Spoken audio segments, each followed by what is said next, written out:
Hello friends. Did you know that nearly 80% of those who watch my videos aren't subscribed? If you enjoy the content, I'd truly appreciate it if you hit that subscribe button. It helps a lot. Also, don't forget to leave a like and share your thoughts in the comments. Your interaction not only supports the channel's growth, but also helps these stories reach more people. Thank you all for being here. By the way, where are you watching from? Let me know in the comments.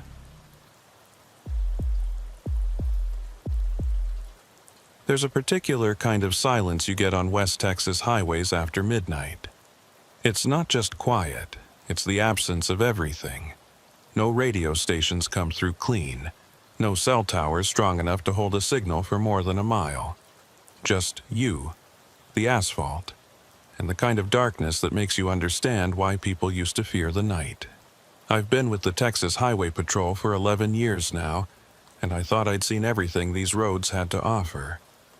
Thought I understood what loneliness looked like, what desperation smelled like, what fear sounded like through a cracked windshield at 3 a.m. I was wrong. My name is Travis Beaufort, and I work the graveyard shift out of the Culberson County Patrol Station, about 60 miles east of El Paso.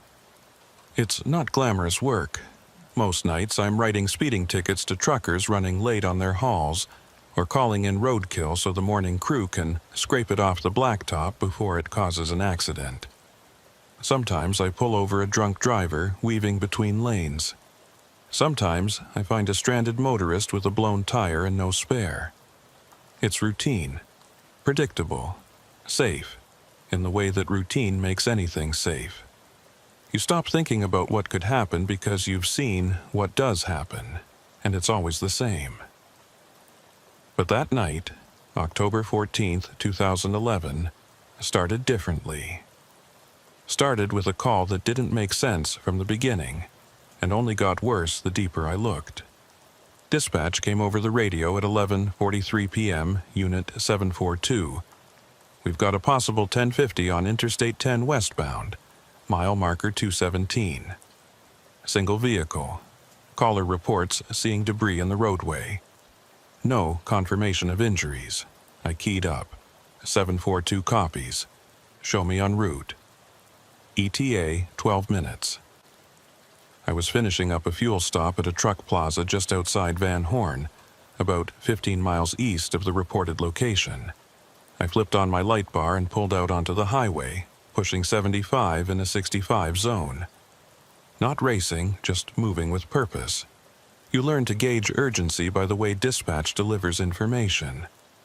This one was calm. Matter of fact. No screaming in the background. No panicked caller begging for help. Just debris in the road. Probably a blown tire.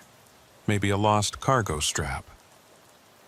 The highway stretched out in front of me like a ribbon of black glass. No other headlights. No taillights. Just the occasional reflective mile marker catching my high beams and throwing the light back at me. Out here, you can drive for 20 minutes without seeing another soul. It's a part of the appeal for some people. The isolation, the vastness. For me, it's just the job. I don't romanticize it. I don't hate it. It's what I do, and I do it well. At least, I used to think I did. I reached mile marker 217 at 11:56. My headlights swept across the roadway and I saw it immediately. A vehicle, off to the shoulder, nose down in the embankment at a steep angle. It was a late model sedan, dark blue or black. Hard to tell under the sodium glow of my spotlight.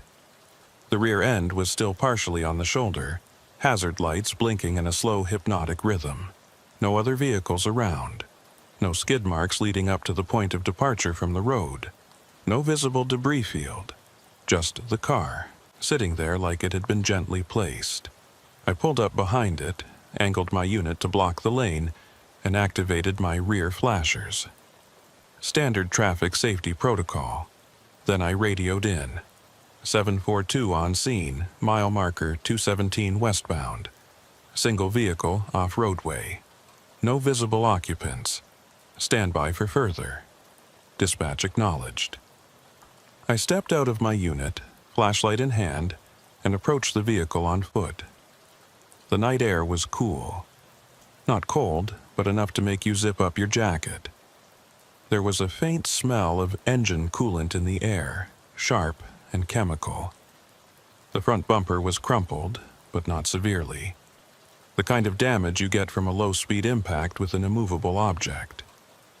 The hood was buckled slightly, radiator probably compromised, but the windshield was intact.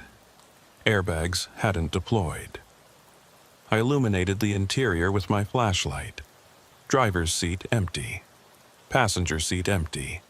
Back seat empty. No personal belongings visible. No purse, no phone, no water bottles, no fast food wrappers, nothing. The ignition was off, keys still in the switch. Driver's side door was closed, but not latched. It hung open about an inch, enough that the dome light was still trying to come on, but the battery had already drained too low to sustain it. I tried the handle. Door opened smoothly, no resistance. I leaned in, careful not to disturb anything, and checked the registration in the glove box. Vehicle was registered to a business address in Midland, Texas. Fleet vehicle, rental company. No individual name. That explained the lack of personal items, but it didn't explain where the driver had gone. I did a 360 around the vehicle. No footprints leading away. No blood. No signs of a struggle. No skid marks. No burned rubber. No indication the driver had tried to avoid anything or correct a slide. It looked like the car had just rolled off the highway at a walking pace, drifted down the embankment, and stopped. I radioed again. 742 to dispatch. Vehicle is abandoned. Registration comes back to a rental company in Midland. No occupants on scene. Negative for visible injuries or distress indicators. Requesting wrecker and possible bolo on a missing driver. Dispatch responded. Copy 742. Stand by. I walked the perimeter again, this time widening my search radius. Swept my flashlight across the desert scrub on either side of the highway. Nothing. No movement. No reflections. No sounds except the wind pushing through the creosote bushes and the occasional truck blowing past on the opposite side of the median. I was about to return to my unit when I noticed something near the front driver's side tire. A small, rectangular object lying face down on the gravel. I crouched down, careful not to touch it, and illuminated it with my light. It was a driver's license. Texas issued, laminated. I could see the edge of a photo, but I didn't pick it up. Not yet. Not until I documented the scene. I pulled my department-issued camera from my duty belt and photographed the license in place. 3 angles. Wide, medium, close up. Then I pulled a pair of nitrile gloves from my pocket, snapped them on, and carefully lifted the license by the edges. Turned it over. The photo showed a man in his mid-30s, Caucasian, brown hair, clean-shaven, neutral expression. Name on the license was Michael Tennyson. Address in Amarillo. Expiration date still valid. No restrictions. I held the license up to my flashlight and examined it closely. No scratches, no bends, no signs of wear. It looked like it had been printed yesterday, but the issue date was 3 years prior. I bagged the license in a clear evidence sleeve and walked back to my unit. Ran the name and date of birth through our system. Came back clean. No warrants. No flags. No history. I expanded the search to include vehicle registrations. Nothing under that name. No rentals, no purchases, no insurance policies. It was like Michael Tennyson existed just enough to have a driver's license and nothing else. That bothered me. People leave trails, digital footprints, paper records, credit cards, employment history, something. But this guy was a ghost. Dispatch came back on the radio. 742, wrecker is en route. ETA 20 minutes. Do you need additional units? I keyed up, negative, dispatch, scene is secure, no hazards. I'll wait for the wrecker and clear. Copy. I stood there beside my unit, staring at that sedan, and tried to piece together what had happened. Driver leaves the road. No skid marks, no evasive maneuvers. Just a gentle drift onto the shoulder and down the embankment. Engine off. Keys in the ignition. Door unlatched. License on the ground. Driver gone. No footprints. No blood. No signs of disorientation or panic. It didn't add up. People don't just vanish. They walk away. Or they're taken, or they're hurt and hiding. But there was no evidence of any of those scenarios. The wrecker arrived at 12:32 a.m. Driver's name was Colt. I'd worked with him before. Good guy, efficient. Didn't ask questions he didn't need answered. He hooked up the sedan and winched it back onto the shoulder, then loaded it onto his flatbed.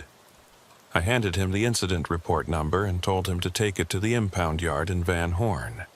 He nodded, strapped it down, and rolled out. I stayed behind for another 10 minutes, just to make sure I hadn't missed anything. Walked the scene one more time. Checked the drainage culvert under the highway. Looked for disturbed earth, broken branches, anything that might indicate someone had walked or crawled away. Nothing. I finally gave up and returned to my unit. I was about to clear the scene and head back on patrol when my radio crackled. 742, this is dispatch. We've got a second call. Possible 1050, same location, mile marker 217 westbound. Caller reports seeing debris in the roadway. I sat there for a moment staring at the radio. Same location. Same mile marker. Same complaint. But I was standing right there. There was no debris, no second vehicle. I keyed up, trying to keep my voice level. Dispatch, 742 is still on scene at mile marker 217. Negative or debris. Negative or additional vehicles. Can you confirm the caller's location? Stand by. A few seconds passed. Then dispatch came back. Negative, 742. Caller disconnected. Number comes back to a prepaid cell. No GPS data. No name associated. I felt a prickle of unease crawl up the back of my neck. Prepaid cells weren't unusual out here. Plenty of people used them. Truckers, migrant workers, people who didn't want their calls traced. But the timing was wrong. The location was wrong. And the fact that the caller had hung up before confirming anything felt deliberate. I radioed back. Copy, dispatch. I'm going to sit on this location for another 15. If we get a third call, let me know immediately. I killed my light bar and backed my unit into a shallow turnout about 50 yards east of mile marker 217. Positioned myself where I could see the road in both directions, but where I wouldn't be immediately visible to passing traffic. Then I waited. Minutes crawled by. A semi blew past, headed west, engine roaring. Then another, headed east. Then nothing. The silence settled back in, heavier this time. I kept my eyes on the mile marker, on the spot where the sedan had been, on the stretch of shoulder leading down into the scrub. At 1:17 a.m., I saw headlights approaching from the east. Single vehicle. Moving fast. I didn't turn on my lights, just watched. The vehicle passed my position, a white pickup truck, lifted suspension, aftermarket exhaust. It kept going, didn't slow down, didn't brake, just blew past mile marker 217 like it wasn't there. I let out a breath I didn't know I'd been holding. Then, about 200 yards past the marker, the truck's brake lights flared. Hard stop. The truck skidded slightly, tires biting into the asphalt, and came to a stop on the shoulder. I reached for my light bar switch, ready to activate it and roll up on the truck when the driver's door opened. A figure stepped out. Male, average height, wearing a dark jacket and jeans. He stood there for a moment, just looking down at the shoulder, then crouched down. I couldn't see what he was doing, but his posture suggested he was picking something up. Then he stood, turned, and looked directly at my position. I was parked in shadow, no lights, no movement. There was no way he should have been able to see me. But he stared right at me for a solid 5 seconds. Then he got back in his truck, slammed the door, and took off. Westbound, fast. I started my engine and flipped on my light bar. Pulled out onto the highway and accelerated hard, closing the distance. Ran the plate through my in-car system as I drove. Came back registered to a commercial address in Odessa. Repair shop, legitimate business. But the way that guy had stared at me, the way he'd crouched down on the shoulder exactly where the sedan had been, it didn't sit right. I radioed in 742 in pursuit of a white Chevrolet pickup, westbound on I-10. Plate comes back to a business in Odessa. Subject displayed suspicious behavior at the previous scene. Requesting backup if available. Dispatch acknowledged. No backup was available. Nearest unit was 40 minutes out. I was on my own. I pushed my cruiser up to 90, lights flashing, siren off. Didn't want to spook him. Just wanted to close the gap and initiate a traffic stop. But the truck didn't slow. Didn't pull over. Just kept moving, maintaining speed. I activated my siren. Gave 3 short bursts, universal signal to pull over. Still nothing. Now I was committed. This was a pursuit. I radioed again. 742. Subject is refusing to yield. Continuing pursuit westbound. Speed 90. No erratic driving, no visible weapons. Subject is not attempting to evade, just not stopping. The truck maintained 90 miles per hour for another 3 miles. Then, without warning, it decelerated smoothly and pulled onto the shoulder. No sudden moves, no attempt to flee on foot. Just a calm, controlled stop. I positioned my unit behind it, offset to the driver's side, angled for cover. Activated my spotlight and illuminated the rear window. Couldn't see the driver. Windows were tinted dark. I stepped out, hand resting on my sidearm, and approached the driver's side. Standard felony stop protocol. Driver, turn off the engine and place the keys on the roof of the vehicle. Show me your hands. The engine shut off. Keys appeared on the roof. Then 2 hands, palms open, extended through the open window. Slow, deliberate, cooperative. I moved closer. Driver, step out of the vehicle slowly. Keep your hands where I can see them. The door opened. The man from before stepped out. Caucasian, mid-30s, brown hair, clean-shaven.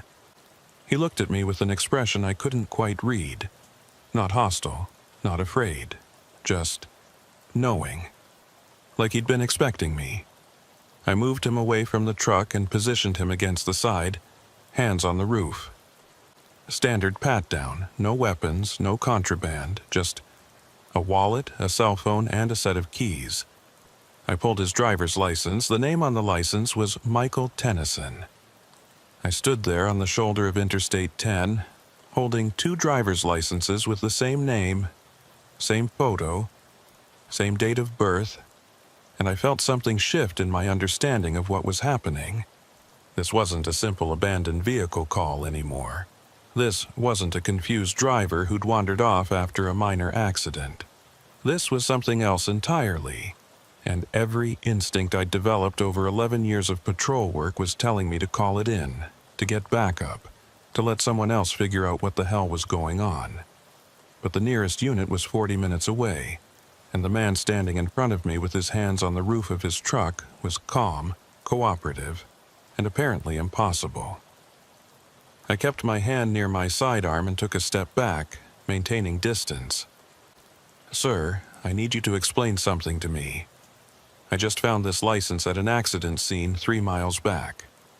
Same name, same photo, same information. And now you're here. How is that possible?" He turned his head slightly, just enough to look at me over his shoulder. His expression hadn't changed. Still, that same knowing look, like he was waiting for me to catch up to something he already understood. "Officer Beaufort," he said quietly, "you need to stop looking for that car. You need to file your report, clear the scene, and forget you ever saw it." The use of my name without me providing it sent a jolt through my system. I hadn't identified myself. My nameplate was visible on my uniform, but he hadn't looked at it. He'd known who I was before I'd even approached his vehicle. I pulled my radio, 742 to dispatch. "I need a supervisor and backup to my location immediately. Subject has knowledge of ongoing investigation and is refusing to cooperate with identification verification. My location is westbound I-10, mile marker 220. I kept my eyes on him the entire time. He didn't move, didn't tense, just stood there with his hands on the truck like he had all the time in the world." Dispatch came back. "Copy 742. Sergeant Rayburn is en route from Van Horn. ETA 30 minutes. Do you need immediate assistance?" I keyed up again. "Negative. Scene is secure. Subject is compliant. I'll maintain position until supervisor arrives. 30 minutes. That was a long time to stand on the side of a highway with someone who shouldn't exist, but I'd done longer. I instructed the man to sit on the ground, hands visible, legs crossed. He complied without argument. I returned to my unit and retrieved a second pair of restraints from my equipment bag. Approached him from behind and secured his wrists with department-issued flex cuffs. Not because he was aggressive, not because he was resisting, but because nothing about this situation made sense and I wasn't taking chances. He didn't protest, didn't ask why. Just let me secure him and then settled back into a seated position, completely at ease. I walked back to my unit and ran every check I could think of. His name, his date of birth, his vehicle registration, his insurance. Everything came back clean. Too clean. No traffic violations, no criminal history, no warrants, no prior contacts with law enforcement. The registration on the truck showed it was owned by Lockridge Auto Repair in Odessa, which matched what I'd already run. But when I called the business number listed, it rang 6 times and went to voicemail. Closed for the night. I left a callback number and moved on. I pulled up his social security number through our database access. It existed. It was valid. It had been issued in 1976, which matched his approximate age. But when I cross-referenced it with employment records, I found nothing. No W-2s, no tax filings, no employment history at all for the past 8 years. That's when I started to feel it. That creeping sensation you get when you realize you're not just dealing with something unusual, you're dealing with something deliberate, something organized. People don't just exist without leaving paper trails. They don't have valid identification and clean records while simultaneously having no employment, no addresses, no financial footprint. Unless someone is actively maintaining that clean profile, unless someone is making sure they stay invisible. I looked at the man sitting on the shoulder, hands bound behind his back, and he looked back at me with that same calm expression. He wasn't nervous, wasn't sweating, wasn't fidgeting. He was just waiting. I stepped out of my unit and approached him again. "I'm going to ask you one more time. What were you doing at mile marker 217? Why did you stop exactly where that sedan went off the road? And how do you know my name?" He tilted his head slightly, considering the questions. Then he spoke, his voice low and even. "You found the car. You found the license. You ran the name. And now you think you're uncovering something. But you're not. You're just getting noticed. And that's worse." I felt a chill run through me despite the mild night air. Getting noticed by who? He smiled, but it didn't reach his eyes. "People who don't like questions, Officer Beaufort. People who make problems disappear. And right now, you're becoming a problem." Before I could respond, headlights appeared in the distance, coming from the east. Fast. I recognized the light pattern immediately. Highway Patrol Supervisor Unit. Sergeant Hollis Rayburn. I'd worked under him for 6 years. He was solid, by the book. Not the kind of man who tolerated ambiguity or excuses. If anyone could make sense of this mess, it was him. The supervisor unit pulled up behind mine and Rayburn stepped out. He was in his mid-50s, gray hair cropped short, weathered face that had seen too many shifts in the sun. He walked toward me with that measured stride that veteran officers develop, taking in the scene as he approached. "Travis," he said, nodding at me, "what have we got?" I briefed him quickly. Abandoned sedan at mile marker 217. No driver. Found a license at the scene. Then this subject appears in a truck, stops at the same location, and has an identical license. Same name, same photo, same information. He knew my name without introduction. He's been uncooperative with explanations. Rayburn listened without interruption, his expression unreadable. When I finished, he walked over to the man sitting on the ground and looked down at him. "You got a name, son?" The man looked up at Rayburn and said nothing. Rayburn crouched down, bringing himself to eye level. "I'm Sergeant Hollis Rayburn, Texas Highway Patrol. You're being detained for investigation of suspicious activity and failure to provide satisfactory identification. You have the right to remain silent, but if you choose to speak, anything you say can and will be used against you in a court of law. You have the right to an attorney. If you cannot afford one, one will be appointed for you. Do you understand these rights?" The man nodded slowly. "I understand." Rayburn stood and walked back to me, lowering his voice. "You run his plates?"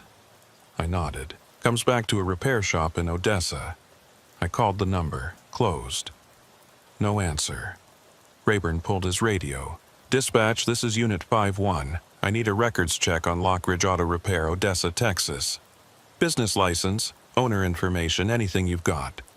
Also, run a cross-check on any vehicles registered to that address."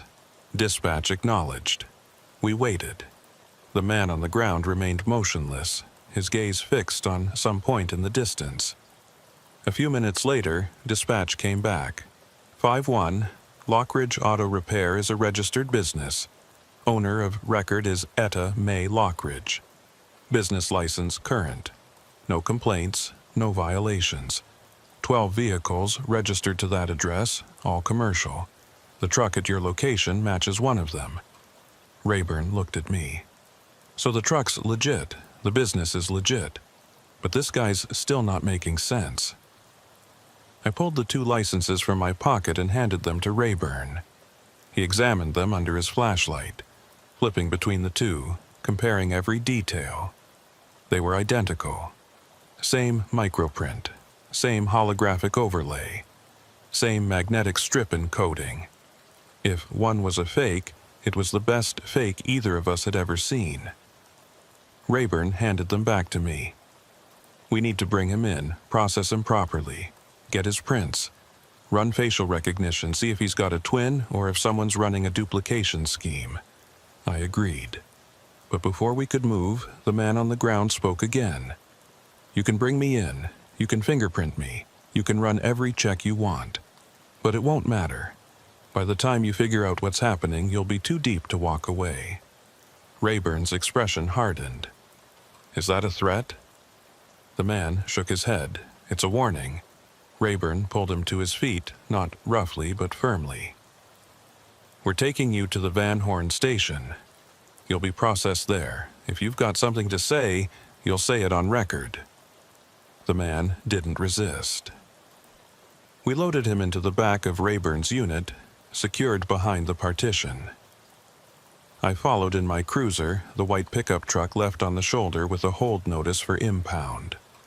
We drove in convoy, maintaining radio contact, and reached the Van Horn station at 2:34 a.m. The station was a small, single-story building with 4 holding cells, a processing area, and a dispatch office. Rayburn brought the subject inside while I secured my unit and gathered the evidence bags containing both licenses. Inside, the fluorescent lights were harsh and clinical. Rayburn sat the man down in the processing area and removed the flex cuffs, replacing them with standard chain-link handcuffs attached to a steel bar on the table. Standard procedure for processing. Rayburn pulled out the booking sheet and began filling in the information. Name, Michael Tennyson. Date of birth. Address listed on the license was in Amarillo, but when Rayburn called it in for verification, dispatch reported no such address existed. The street name was real. The block number was not. Rayburn set down his pen and looked at the man across the table. You want to start telling the truth now? Or are we going to do this the hard way? The man leaned back in his chair, as much as the restraints would allow. The truth is, Sergeant, you're not going to find what you're looking for, because I don't exist in the way you think I do. Rayburn's jaw tightened. Everyone exists somewhere. You've got a body, you've got fingerprints, you've got a face. That means you've got a record somewhere. The man smiled faintly. You'd think so, but you'd be wrong. Rayburn stood and gestured for me to follow him into the hallway. We stepped outside the processing room, leaving the door ajar so we could still see the subject. Rayburn kept his voice low. This guy's playing games, but I don't like the way he's playing them. Too calm, too prepared, like he's been through this before. I nodded. I'm thinking the same thing. What if he's part of something bigger? What if that sedan wasn't an accident? Rayburn rubbed his jaw, thinking, we need to contact Midland PD. Find out who rented that vehicle. Get the rental agreement. See if the name matches. If it does, we've got identity fraud. If it doesn't, we've got something worse. He pulled his radio and contacted dispatch, requesting a direct line to Midland Police Department's night shift supervisor. While we waited for the callback, I walked back into the processing room and sat down across from the man. I kept my tone neutral. You said people who make problems disappear. What did you mean by that? He looked at me for a long moment, then spoke quietly. That sedan you found. It wasn't empty by accident. The driver was removed. And the reason you found that license on the ground was because someone wanted you to find it. Wanted you to start asking questions. Wanted you to follow the trail. I felt my pulse quicken high. Why would someone want that? He leaned forward slightly, his voice dropping even lower. Because they're testing you, Officer Beaufort. Testing to see if you're the kind of cop who lets things go, or the kind who digs deeper. And based on what you've done tonight, I'd say you're the latter, which means you're in danger. Before I could respond, the phone in the dispatch office rang. Rayburn answered it, spoke for a few minutes, then hung up. He walked back into the processing room, his expression grim. Midland PD just sent over the rental records. Vehicle was rented 3 days ago under the name Michael Tennyson. Credit card used for the deposit came back to a shell account. Routing number traces to a bank in the Cayman Islands. No physical address, no contact information. The whole thing's a ghost transaction. I looked at the man across the table. Who are you really? He met my gaze. I'm someone who was in the wrong place at the wrong time. Just like you. Rayburn pulled out his phone and took a photo of the man's face. Sent it to our database for facial recognition. We waited. 5 minutes. 10. Then the system came back with a hit. But it wasn't what we expected. The face matched a man named David Mercer, reported missing from Lubbock, Texas, 6 months ago. Last seen leaving a truck stop on Highway 84. No activity on his credit cards. No phone records. No sightings. Just gone. Rayburn showed me the screen. The photo was a match. Same face, same features. But the name was different. Rayburn looked at the man. So, which is it? Michael Tennyson or David Mercer? The man's expression didn't change. Does it matter? Rayburn's voice was cold now. Yeah, it matters. Because if you're David Mercer, you're a missing person. And that means someone's looking for you. And if you're not, then you're impersonating a missing person, which means you know what happened to him. Either way, you're going to start talking. The man sighed, as if resigning himself to something. You want to know what happened to David Mercer? Fine, he got curious, just like you. He saw something he wasn't supposed to see on one of these highways. Pulled over to check it out. And they took him. Repurposed him. Gave him a new name, a new identity. Put him to work. I felt a wave of nausea. Took him. Who took him? The man looked at both of us, and for the first time, I saw something other than calm in his eyes. I saw fear. The people who run this corridor, Officer Beaufort. The people who move things across state lines that aren't supposed to be moved. Drugs, weapons, people.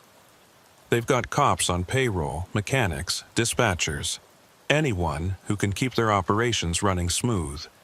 And when someone gets in the way, they don't just kill them. That's too messy, too much attention. They repurpose them, make them useful. Rayburn's face had gone pale. You're saying there's a trafficking ring running through West Texas, and they've got law enforcement on their payroll? The man nodded slowly. And you just stepped into the middle of it. That sedan you found. It was a test vehicle. They leave them in specific locations to see how long it takes for patrol to respond. To see who responds. To see if the responding officer files a proper report, or if they let it slide.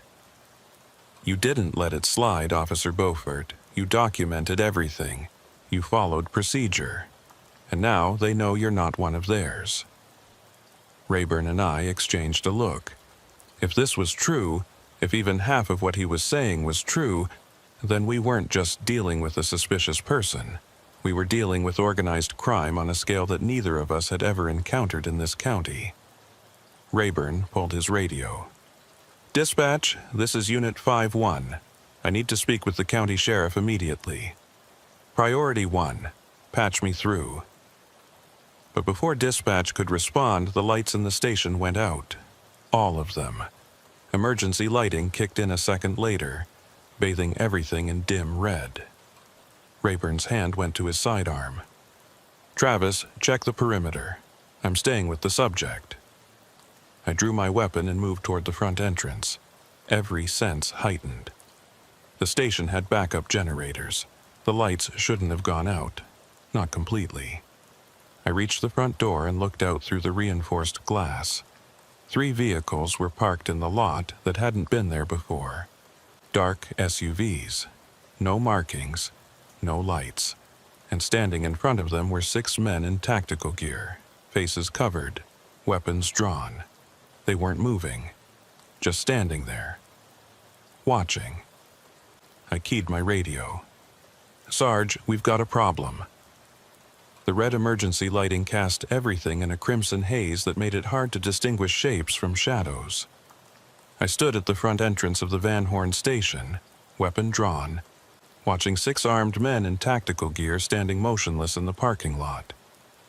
They weren't advancing, weren't calling out demands, just standing there in formation like they were waiting for something.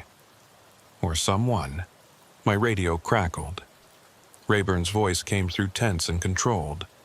Travis, talk to me. What's the situation? I kept my eyes on the men outside. 6 subjects in tactical gear, armed. No identification, no markings on the vehicles. They're not moving, just watching the building. There was a pause, then Rayburn responded. Lock down the front entrance, I'm securing the rear. Do not engage unless they breach. I backed away from the door and through the manual bolt lock, a heavy steel bar that slid into reinforced brackets on either side of the frame. The station had been built in the 70s, back when rural law enforcement facilities were designed to withstand anything from riots to armed standoffs. The doors were solid core steel. The windows were reinforced with wire mesh embedded in the glass. It wasn't impenetrable, but it would slow them down. I moved through the front office, checking each window, confirming they were secured. My heart was hammering against my ribs, but my hands were steady. Training takes over in moments like this. You stop thinking about fear and start thinking about procedure. Assess the threat. Secure the position. Establish communication. Request backup. I returned to the processing room where Rayburn stood beside the table, his sidearm drawn and pointed at the floor. The man we'd brought in, the one who claimed to be David Mercer, sat cuffed to the steel bar, his expression unchanged. He looked at me as I entered. "They're here for me," he said quietly. "Not for you. Not yet. But if you don't let me go, they'll come in. And when they do, they won't leave witnesses." Rayburn's voice was steel. "We're not negotiating with armed intruders. We're law enforcement officers in a secure facility. If they want you, they'll have to go through proper channels." The man shook his head slowly. "There are no proper channels for them, Sergeant. They are the channels. They decide what gets reported and what disappears. And right now, you're making a choice. You can let me walk out that door and they'll leave. Or you can keep me and they'll come in and you won't survive it." I looked at Rayburn. His jaw was set, but I could see the calculation happening behind his eyes. He'd been a cop long enough to know when someone was bluffing and when they were telling the truth. And right now, every instinct was telling us that this man wasn't bluffing. Rayburn pulled his radio. "Dispatch, this is Unit 5-1. We have an active situation at the Van Horn station. Multiple armed subjects in the parking lot. Request immediate backup from all available units and contact County Sheriff. This is a Priority 1 emergency." The radio crackled with static. Then nothing. Rayburn tried again. "Dispatch, do you copy?" Still nothing, just dead air. I pulled my own radio and switched to the emergency frequency. "Any unit, this is 742. We have armed intruders at the Van Horn station. Request immediate assistance. Repeat, armed intruders on site. Officer needs help." The emergency channel was supposed to be monitored by every law enforcement agency in the county. State police, county sheriff, border patrol, even local PD. But all I got back was silence. Rayburn looked at me, and I saw something I'd never seen in his face before. Uncertainty. "They've cut the communications," he said quietly. "Landlines, radio, probably cell service too. We're isolated." The man at the table spoke again. "That's what they do. They create dead zones, 30 minutes. That's how long they can keep you cut off before someone notices. And in 30 minutes they can make a lot of things disappear."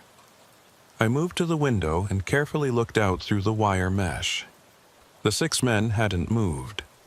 But now I could see more detail in the emergency lighting bleeding out from the station. Their gear was professional. Not surplus or civilian tactical equipment. This was military grade. Plate carriers, ballistic helmets, night vision mounts, short barrel rifles with infrared lasers. These weren't criminals playing dress-up. These were trained operators. And that terrified me more than anything else. Because criminals you can predict. Criminals make mistakes. But operators follow protocols. They execute missions. And right now, we were the mission. Rayburn moved beside me and looked out. His voice was barely above a whisper. "I've been on the force for 26 years. I've never seen anything like this." I nodded. "Neither have I. But that doesn't change what we have to do. We hold this position. We protect the subject in custody. We follow procedure." Rayburn looked at me for a long moment. Then he nodded. "You're right. We're cops. We don't surrender to armed thugs, no matter who they work for." He turned back to the man at the table. "You said they're here for you. What do they want?" The man met his gaze. "They want to make sure I don't talk. They want to make sure you don't learn what I know. And they want to send a message to anyone else who might think about breaking away. I turned from the window. Breaking away from what? The man leaned forward as much as the cuffs would allow. From the network, the system, whatever you want to call it. It's been running through West Texas for years, using the highways, the truck stops, the rental car agencies, the repair shops, moving product and people across state lines. And law enforcement has been looking the other way because the right people are getting paid. But 6 months ago, I decided I was done. I tried to disappear, changed my name, changed my route, thought I could just fade out. But you don't fade out from something like this. They find you, they bring you back, or they make sure you can't talk. Rayburn pulled a chair over and sat down across from him, holstering his weapon but keeping his hand near it. Names. I need names. Who's running this operation? The man shook his head. You think I'm going to give you names while they're standing outside with rifles? Even if I wanted to, I wouldn't make it to sunrise. Rayburn's voice hardened. You're already not going to make it to sunrise if we don't figure a way out of this. So start talking. Give me something I can use. Something that'll help me understand what we're up against. The man was quiet for a moment, considering. Then he spoke. All right. There's a truck stop about 40 miles east of here, place called the Desert Rose. That's where they coordinate, where the drivers check in, where the payments get made. If you want to see how deep this goes, that's where you start. But you go there asking questions, you better be ready for the answers. I committed the name to memory. Desert Rose Truck Stop, 40 miles east. I'd driven past it 100 times on patrol. Never stopped there. Never had a reason to. It was just another 24-hour fuel station with a diner and a few parking spots for overnight truckers. But if what this man was saying was true, it was a hub for something much darker. I looked at Rayburn. We need to get this information out. Even if we can't call for backup, we can document everything. Body cameras, written reports, something that'll survive if we don't. Rayburn nodded. He stood and moved to the dispatch desk, pulling out an incident report form and a pen. Started writing. Date, time, location, officers present, subject in custody, description of armed intruders. Everything by the book. I moved back to the window. The men outside still hadn't moved, but now I noticed something else. One of them was speaking into a radio. I couldn't hear what he was saying, but his body language suggested he was receiving instructions. A moment later, he lowered the radio and made a hand signal to the others. 3 of them broke formation and moved toward the building. Not rushing, not tactical entry mode, just walking. Confident, like they knew the doors would open for them. I keyed my radio, even though I knew it wouldn't reach anyone. Subjects are approaching the building. 3 men, armed. Rayburn looked up from his report. Hold your position. Do not open that door. The 3 men reached the front entrance and stopped. One of them knocked. Not pounding, not aggressive. Just 3 measured knocks like a visitor arriving for an appointment. Then a voice called out. Muffled through the steel door, but clear enough to understand. Officer Beaufort, Sergeant Rayburn, we don't want any trouble. We just need you to release the individual you're holding. Do that and we'll leave. No one gets hurt. No one asks questions. Everyone goes home. Rayburn and I exchanged a look. The voice was calm. Professional. Almost reasonable. But the words were a threat wrapped in a polite request. Rayburn called back.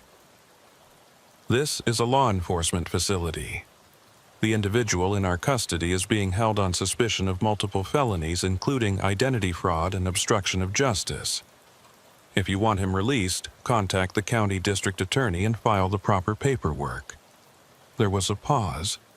Then the voice came again. You're making this harder than it needs to be. We know you've been on the radio trying to call for backup. We know you're isolated. We know you're outnumbered. This doesn't have to end badly. Just open the door. Let him walk out, and we're gone. I moved closer to Rayburn and kept my voice low. They're trying to negotiate. That means they don't want a breach. Either they're worried about casualties or they're worried about evidence. Either way, we've got leverage. Rayburn nodded. As long as we hold this building, we hold the cards. The question is how long we can hold it. The man at the table spoke up.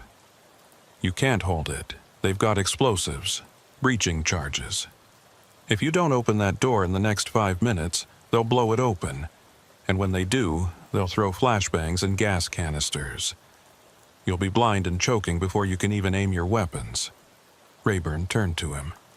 How do you know that? The man's expression was grim, because that's the protocol. I've seen them do it before. Small-town stations like this one.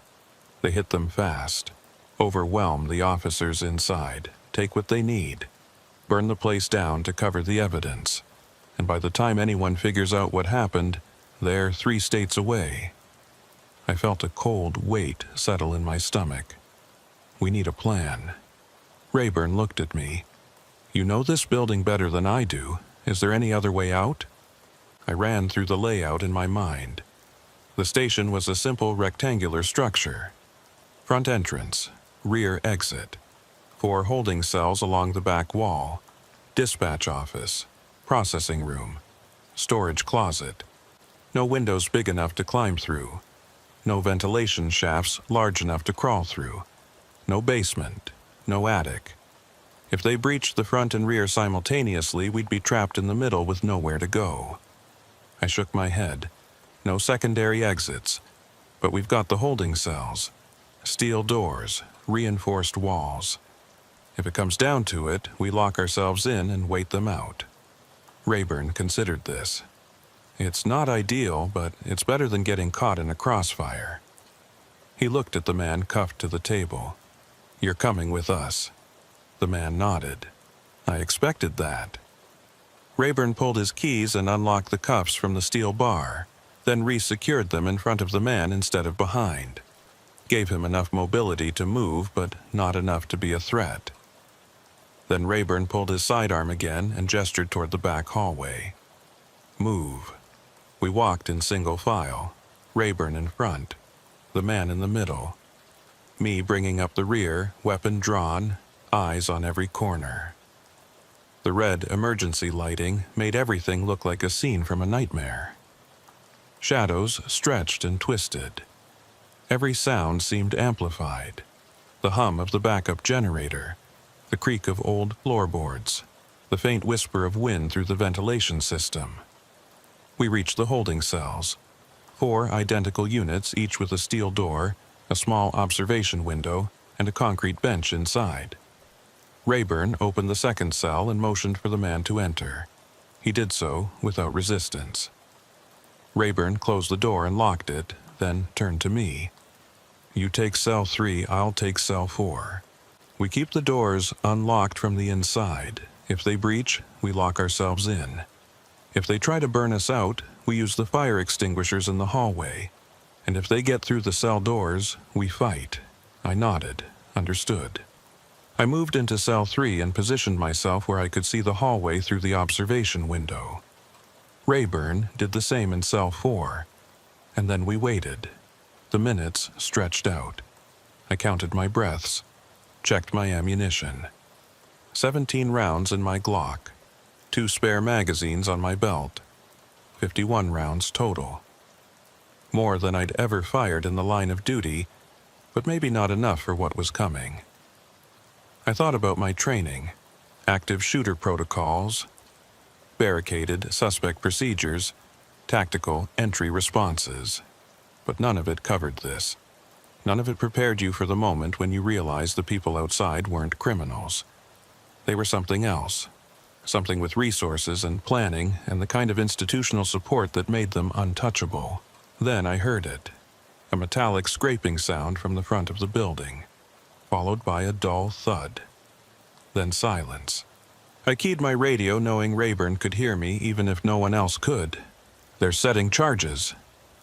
Rayburn's voice came back. Copy. Hold position. I pressed myself against the wall of the cell, angling my body so I wouldn't be in the direct path of the blast wave.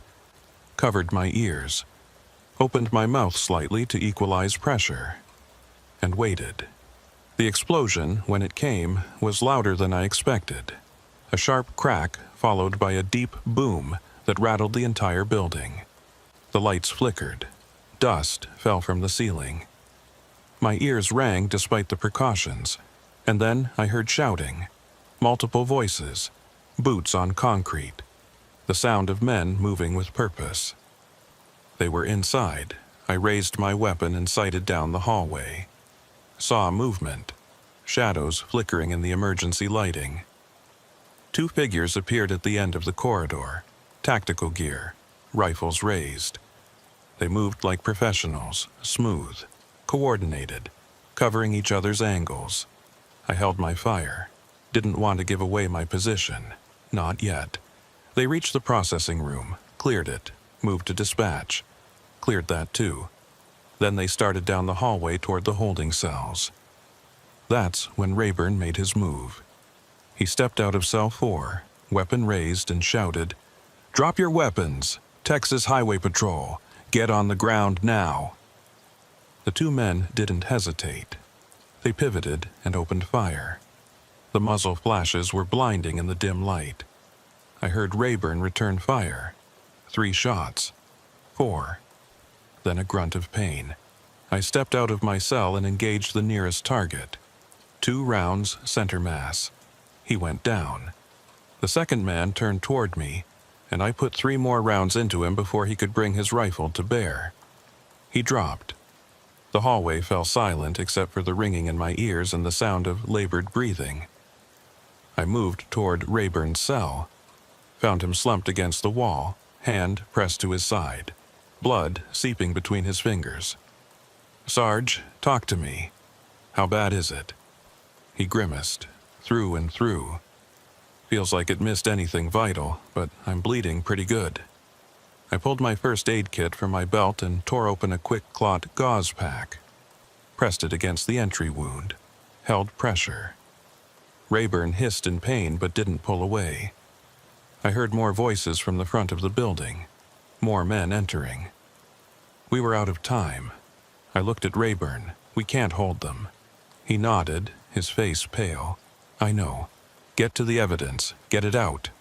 I shook my head. "I'm not leaving you." He grabbed my wrist with surprising strength. "That's an order, Officer Buford. This information is bigger than us. Get it out. Make sure someone knows." I held his gaze for a moment. Then I nodded. I pulled the written report from his pocket, folded it, tucked it inside my vest. Then I helped him into cell 4 and locked the door from the outside, leaving the key in his hand so he could unlock it from inside if needed. I moved to cell 2 and did the same for the man who'd warned us about all of this. Locked him in. Then I turned and ran toward the rear exit. More gunfire erupted behind me. Voices shouting. I didn't look back. I hit the rear door at full speed, shouldered it open, and burst out into the night air. The parking lot behind the station was empty except for my cruiser and Rayburn's supervisor unit. I sprinted toward my vehicle, keys already in hand, and threw myself into the driver's seat. The engine roared to life.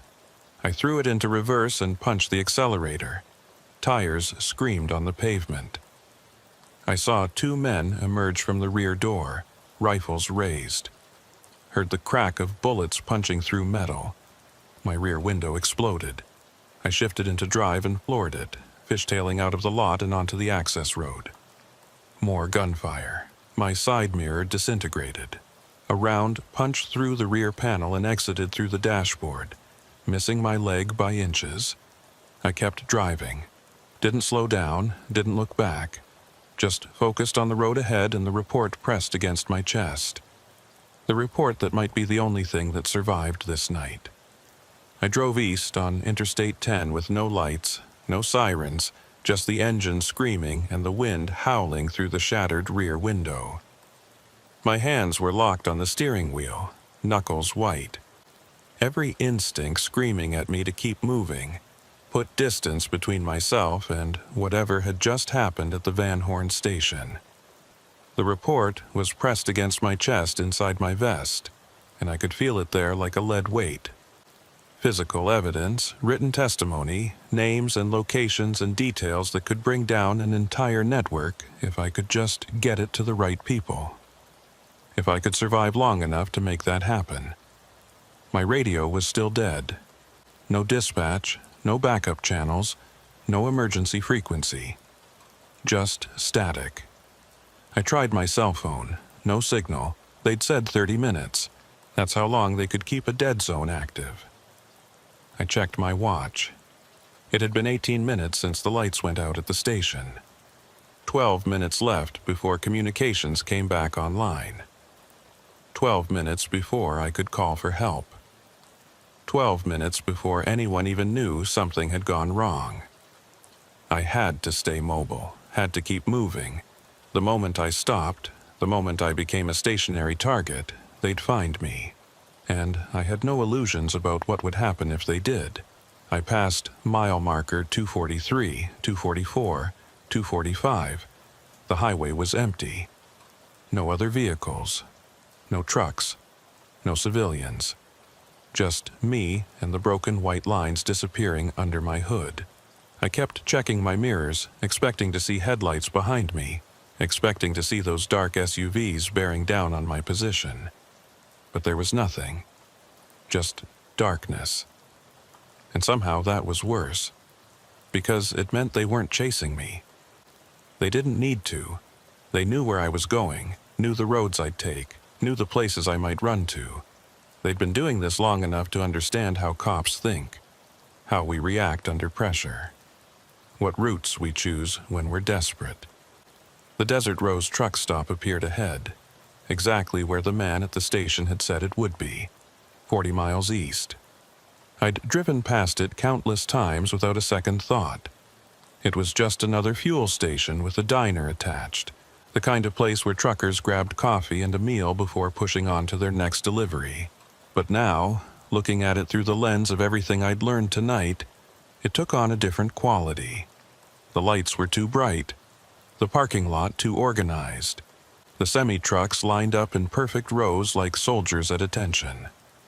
I slowed as I passed, just enough to get a look without drawing attention. 3 trucks, all with identical paint schemes. Dark blue cabs, white trailers. No company logos, no DOT numbers visible from the road. That should have been my first clue. Federal law requires commercial vehicles to display their identification clearly. But these trucks were clean, anonymous, designed not to be remembered. I kept driving, but I committed every detail to memory. Plate numbers, trailer configurations, the make and model of the cabs. If I made it through this, if I managed to get this information to someone who could act on it, I wanted to give them everything, every piece of evidence I could gather. My watch read 11 minutes. Communications would be back online soon. I needed to find a place to stop, somewhere I could make calls without being exposed, somewhere with witnesses, somewhere public enough that they couldn't just disappear me without drawing attention. I saw a sign for a rest area 2 miles ahead. State-maintained facility. Bathrooms, picnic tables, probably cameras. Not ideal, but better than staying on the move where they could force me off the road without anyone seeing. I took the exit and pulled into the rest area, parking under a light near the main building. Left the engine running, kept my weapon on my lap. I tried my radio again, still dead. Tried my cell phone, still no signal. I checked my watch, 9 minutes. The waiting was agony. Every second felt like an hour. Every sound made me reach for my gun. A semi-truck pulled into the rest area and parked 3 spaces away from me.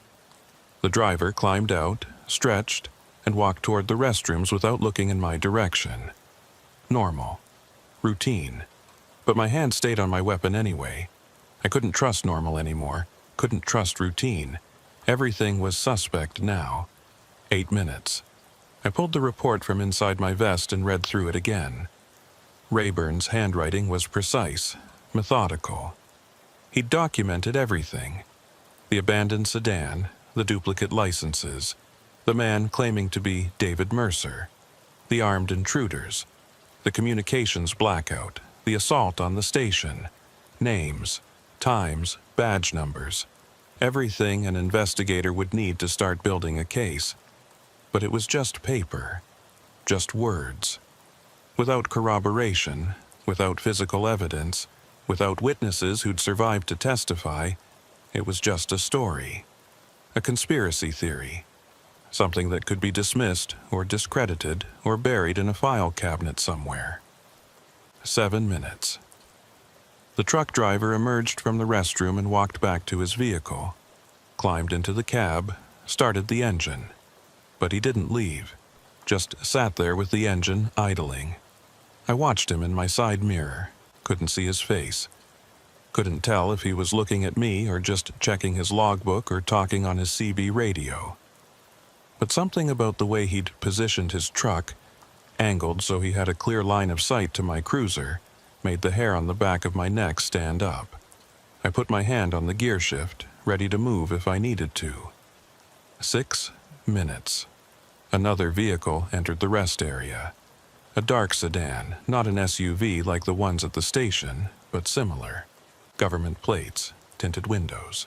It drove slowly through the parking lot, passing empty spaces, and pulled into a spot directly across from me. The engine shut off. The lights went dark.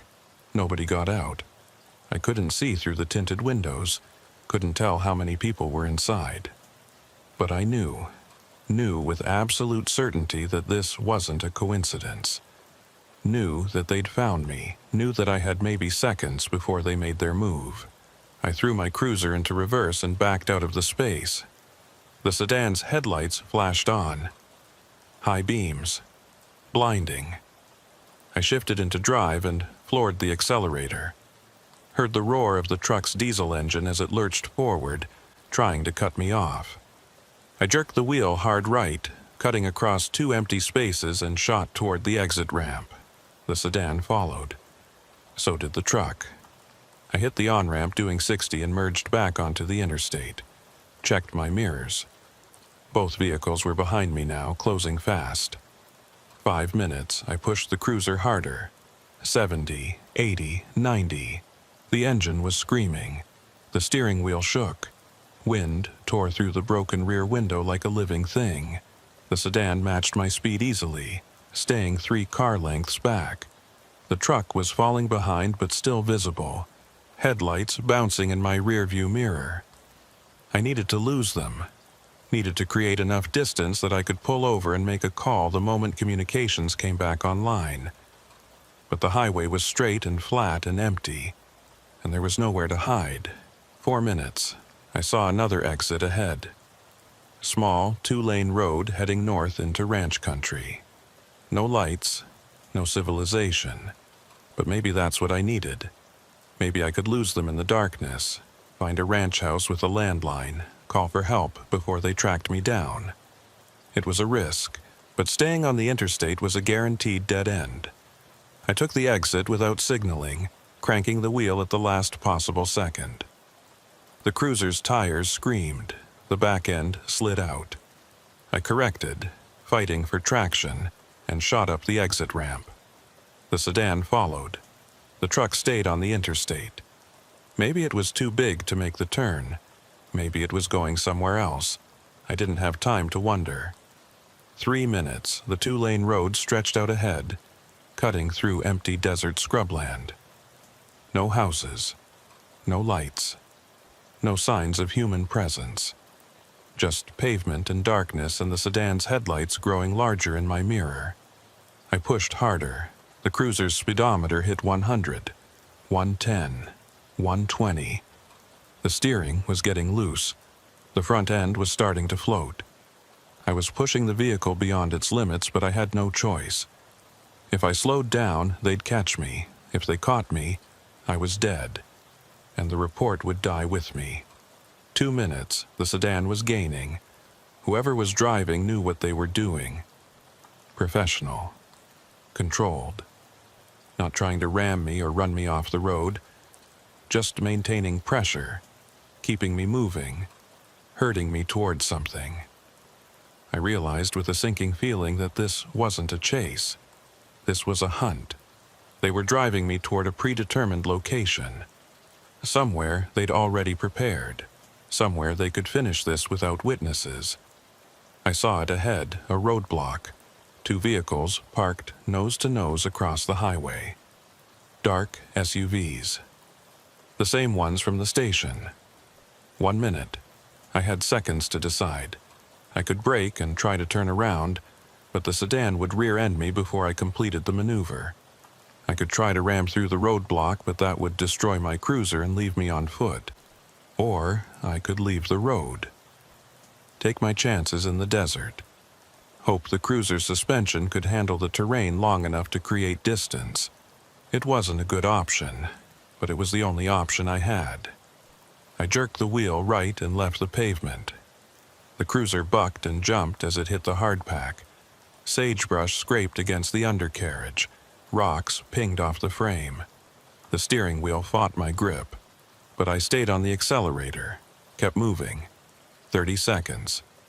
The sedan followed me into the desert, its headlights bouncing wildly. Behind it, I saw the SUVs from the roadblock turning around, joining the pursuit. I was surrounded. No matter which direction I turned, they were there, closing in, coordinating, communicating through channels I couldn't hear. My radio suddenly crackled to life. Communications were back online. I grabbed it with one hand, still steering with the other. Any unit, this is 742. Officer needs immediate assistance. I'm in pursuit, heading north off Interstate 10, mile marker 268. Multiple hostile vehicles. Shots fired. Officer down at Van Horn Station. Request all available units and medical response. The response came immediately.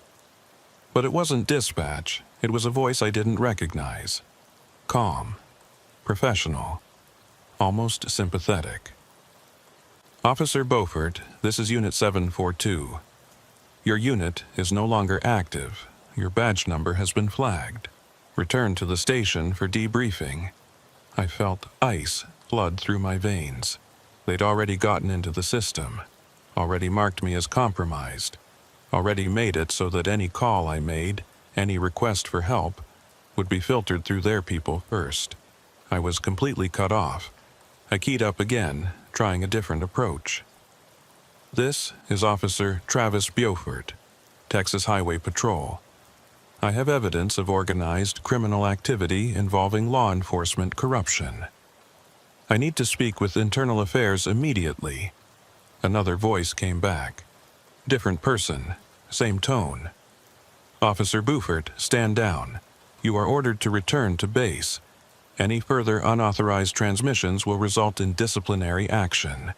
I threw the radio down. It was useless, worse than useless.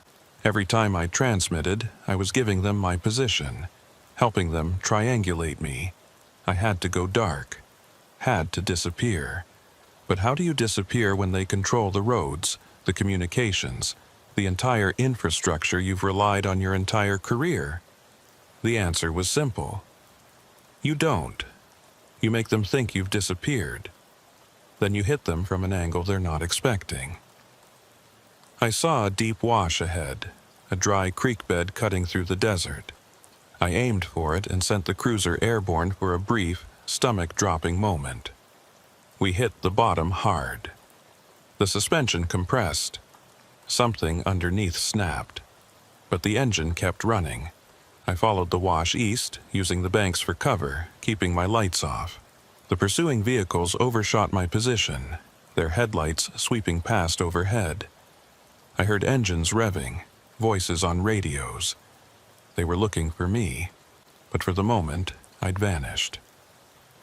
I drove another quarter mile, then pulled the cruiser behind a cluster of boulders and killed the engine.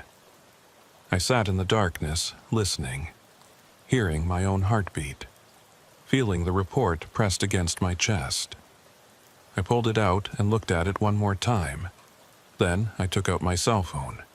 Still no signal for calls, but I had a data connection. Weak, but there. I opened the camera app and photographed every page of the report. High resolution, multiple angles. Uploaded them to a cloud storage account I'd set up years ago for backing up personal files. Waited for the upload to complete. It took 3 minutes. 3 agonizing minutes where I expected to hear footsteps, to see flashlights, to hear voices calling my name. But nothing came. The upload finished. I confirmed the files were there. Then I pulled out my lighter and burned the paper report. Watched it curl and blacken and turn to ash. The evidence was gone, but it wasn't destroyed. It was preserved, digitally. Somewhere they couldn't reach it, couldn't suppress it, couldn't make it disappear. I scattered the ashes and stepped out of the cruiser. My legs were shaking. My hands were trembling. But I was alive, and I had a choice to make. I could keep running, could try to disappear, change my name, leave the state, start over somewhere they'd never find me. Or I could fight, could use what I knew, could find someone I trusted who wasn't part of their network. Someone who could help me expose what was happening out here. I thought about Sergeant Hollis Rayburn, bleeding in that cell at the Van Horn station. Thought about David Mercer, the man who'd tried to break away and gotten repurposed instead. Thought about all the others I didn't know about. The ones who'd disappeared along these highways over the years. The ones who'd been turned into ghosts, or worse. They deserved better. They deserved justice.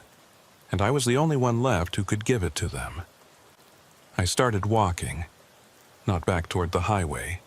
Not toward civilization. But toward the Desert Rose truck stop. Toward the place where it all coordinated. I knew it was insane. Knew I was walking into the center of the network that wanted me dead. But sometimes the safest place to hide is in plain sight.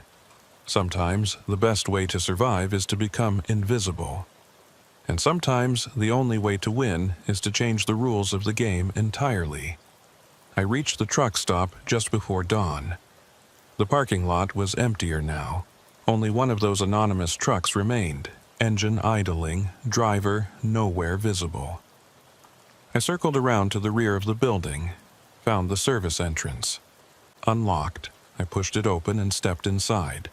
Found myself in a storage area. Boxes of supplies, cleaning equipment. And in the back corner, a door marked Private, Employees Only. I tried the handle, also unlocked. Beyond it was a staircase leading down. I descended into darkness, one hand on the rail, the other on my weapon. At the bottom was another door. Steel, reinforced, with a keypad lock. I stood there in the darkness, listening to the faint hum of ventilation systems, and I realized that everything they'd said was true. There was a network. There was infrastructure. There were facilities hidden beneath places no one would think to look. And somewhere down here, there were answers. I pulled out my cell phone and took a photo of the door, the keypad, the reinforced frame. Uploaded it to the same cloud account. Then I turned and walked back up the stairs. I'd seen enough, had documented enough. Now I needed to get out and find someone who could act on this information. Someone outside the network. Someone they hadn't compromised yet. I emerged from the building just as the sun was breaking over the horizon. Walked across the parking lot toward the diner section. Pushed open the front door. Inside, a woman in her 60s stood behind the counter, pouring coffee into ceramic mugs. She looked up as I entered, and I saw recognition flash across her face. Not of me personally, but of what I represented.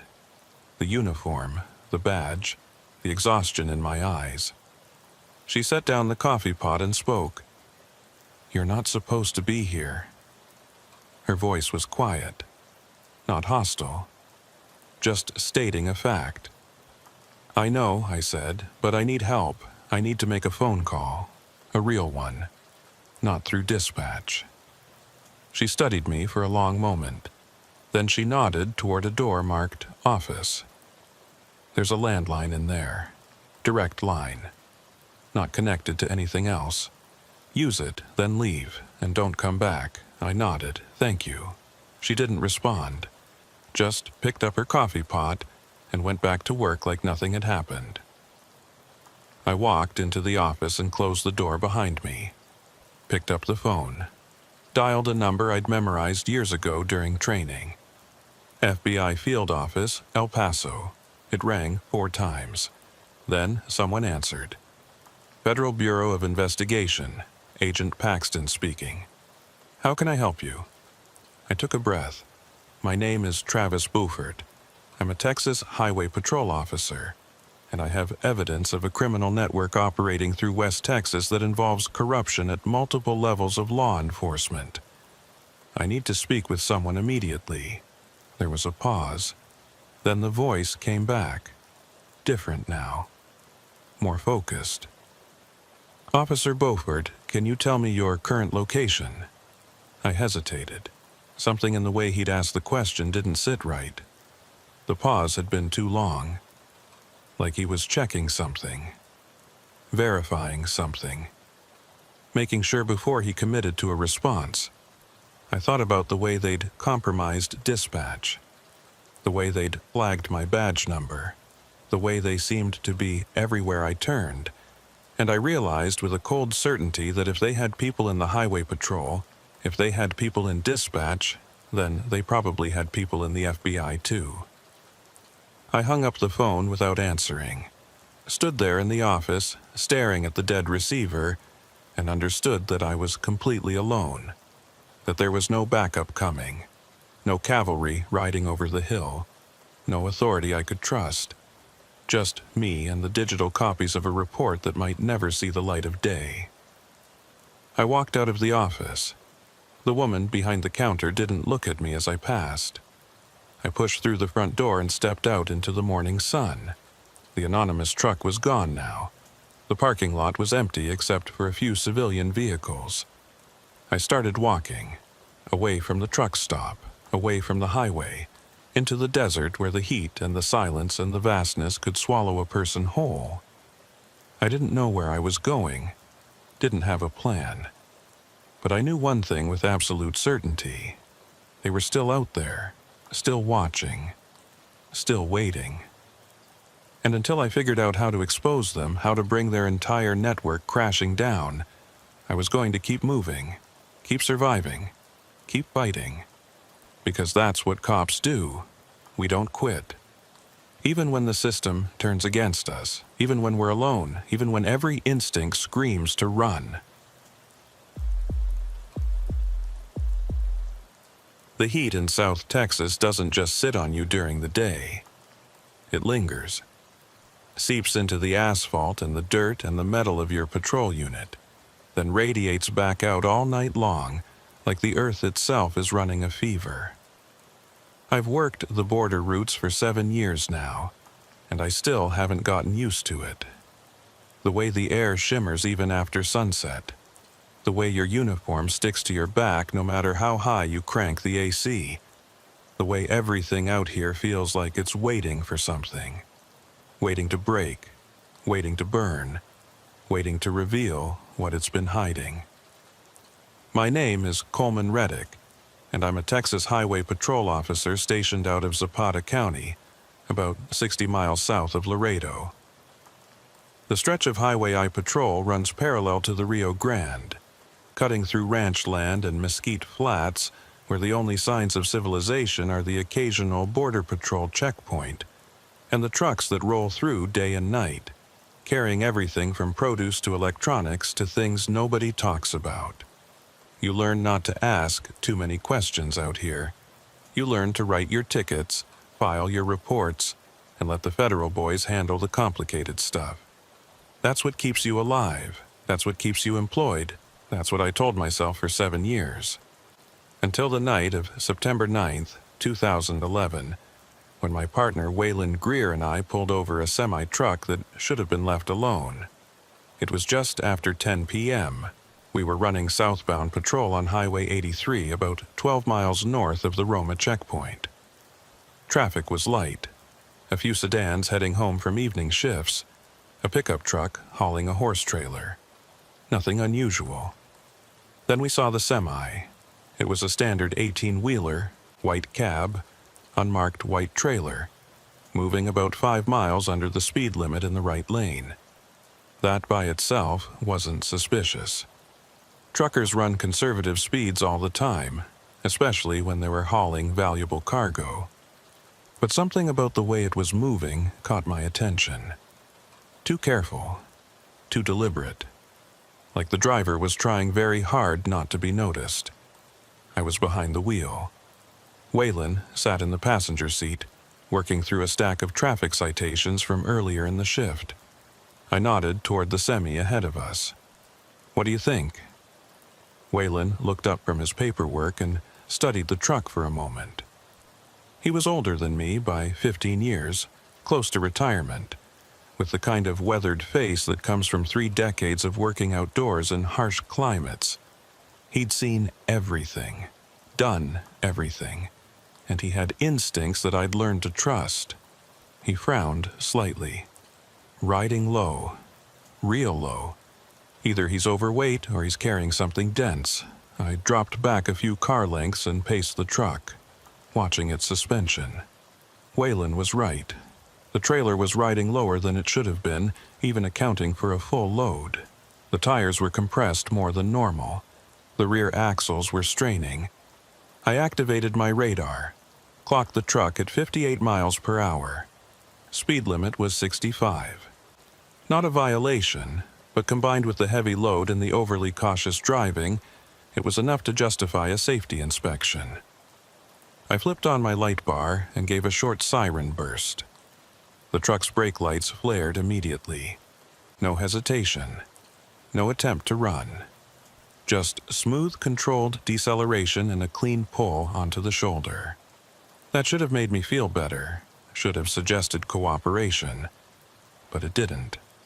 It felt rehearsed, like the driver had been expecting this, like he'd practiced this exact scenario.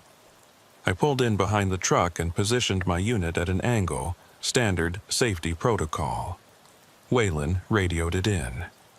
Unit 479, 1028 on a commercial vehicle, Highway 83 northbound, mile marker 41. White Freightliner Texas plates. Stand by for VAN and DOT numbers. Dispatch acknowledged. I grabbed my flashlight and stepped out into the humid night air. Waylon followed, his hand resting casually near his sidearm. Not threatening, just ready. We approached the cab from opposite sides, maintaining sightlines on each other and the driver. I reached the driver's side door and looked up. The window was already down. The driver was a Hispanic male, mid-40s, clean-shaven, wearing a plain white t-shirt. His hands were on the steering wheel at 10 and 2. Textbook compliance. "Evening, officer," he said. His voice was calm. No nervousness, no aggression, just polite acknowledgement. I kept my flashlight pointed low, not in his eyes, but illuminating the cab interior. "Evening. License, registration, and your commercial driver's license, please." He reached slowly for the sun visor and pulled down a plastic folder. Handed it to me without breaking eye contact. Everything was in order. License current. CDL valid with all appropriate endorsements. Registration matched the vehicle. Insurance proof dated and legitimate. I checked the DOT number on the door, called it in. Dispatch ran it. Came back clean. The truck belonged to a freight company based in Houston. Legitimate business, no violations, no flags. I handed the documents back. "Where are you headed tonight?" "McAllen," he said. "Furniture delivery. Got the manifest right here if you need it." He pulled a clipboard from the passenger seat and offered it through the window. I took it and scanned the paperwork. Showed a load of assembled furniture. Dining tables, chairs, bedroom sets. Point of origin was a warehouse in San Antonio. Destination was a furniture store in McAllen. Everything matched. Everything made sense, but that feeling in my gut wouldn't go away. The one that told me something was wrong even when I couldn't point to exactly what it was. I looked at the driver. "This is a pretty heavy load you're carrying. You weighed in at the last station." He nodded. "Came through the Cotula scales about 2 hours ago. Clean bill, 68,000 pounds, well under the 80,000 limit." I walked around to the back of the trailer where Waylon was standing, examining the rear doors. The seals were intact. Standard freight company markings. No signs of tampering. But the trailer was definitely riding heavy. I could see it in the way the suspension compressed, the way the tires bulged slightly at the bottom. Waylon looked at me and raised an eyebrow. I nodded. "We're going to need to do an inspection." Waylon pulled his radio. 479 to dispatch. Requesting K9 unit for cargo inspection. Current location mile marker 41, Highway 83. ETA, dispatch came back. Negative on K9. Unit is code 7 at the station. Available in 45 minutes if you want to wait. 45 minutes was a long time to sit on the side of a highway with a truck that might be carrying contraband. But we had the authority to conduct a visual inspection ourselves if we had reasonable suspicion. And that heavy suspension qualified. I walked back to the driver's window. "Sir, we're going to need to take a look inside your trailer. Standard inspection. Won't take long." The driver's expression didn't change. "Sure thing, officer. You need me to open it up?" I nodded. "Please step down from the cab and open the rear doors. Keep your hands visible at all times." He complied, climbed down slowly, walked to the rear of the trailer, pulled a key from his pocket and unlocked the padlock securing the doors, swung them open. The interior of the trailer was dark. My flashlight beam cut through the blackness and illuminated rows of furniture wrapped in plastic and secured with straps. Everything looked legitimate. Professional packing. Proper securing. No loose items. No obvious signs of hidden compartments. I climbed up into the trailer, Waylon right behind me. We moved methodically through the load, checking behind the furniture, underneath pallets, looking for false walls or hidden spaces. Standard smuggling tactics. But we found nothing. Just furniture. Just a normal commercial delivery. We spent 20 minutes searching, checked every accessible space, came up empty. I was about to call it and let him go when Waylon's flashlight caught something. A slight discoloration on the trailer floor near the front. He crouched down and ran his hand over it. Felt the texture. Looked up at me with an expression I couldn't quite read. "Coleman," he said quietly. "Feel this." I crouched beside him and touched the floor where he indicated. The metal was warm. Not ambient warm from the day's heat, but warm like something had been generating heat from underneath. Like there was a space below the visible floor. A false bottom. I looked at Waylon. "We need to open this." He nodded. We climbed out of the trailer and walked back to the driver. "Sir, does this trailer have a secondary cargo area? Any space below the main floor?" The driver's face remained neutral. "Not that I know of. It's just a standard dry van. Nothing special." I kept my voice level. "Then you won't mind if we check the undercarriage?" He hesitated. Just for a second. Just a brief flicker of something in his eyes. Then he shrugged. "Go ahead." Waylon and I moved to the side of the trailer. I dropped to the ground and shone my flashlight underneath. The undercarriage looked standard at first.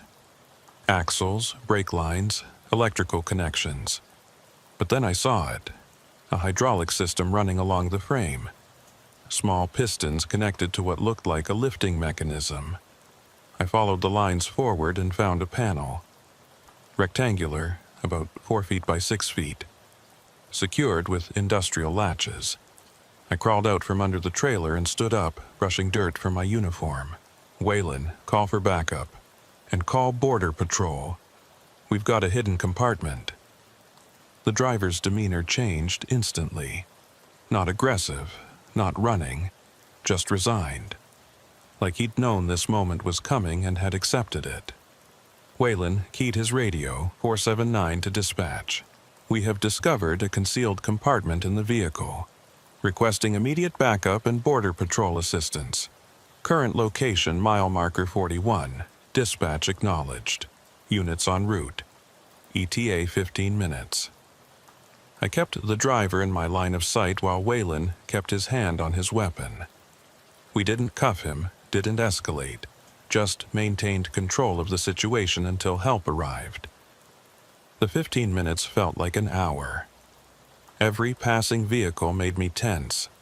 Every sound in the darkness made me reach for my sidearm, but the driver just stood there, hands at his sides, expression blank, waiting.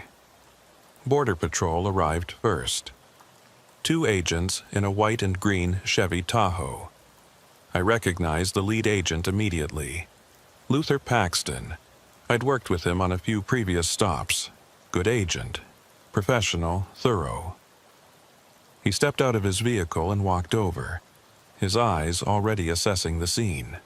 Coleman, Waylon, what have we got? I briefed him quickly. Heavy load, suspicious driving. Found a hydraulic compartment under the main cargo area. Haven't opened it yet. Wanted federal eyes on it first. Luther nodded. Good call. Let's take a look. We walked to the side of the trailer. Luther dropped to the ground and examined the compartment with his flashlight. Came back up, shaking his head. That's a professional job, custom fabrication, not something you install in a weekend. This is cartel work. The word hung in the air like a physical thing. Cartel.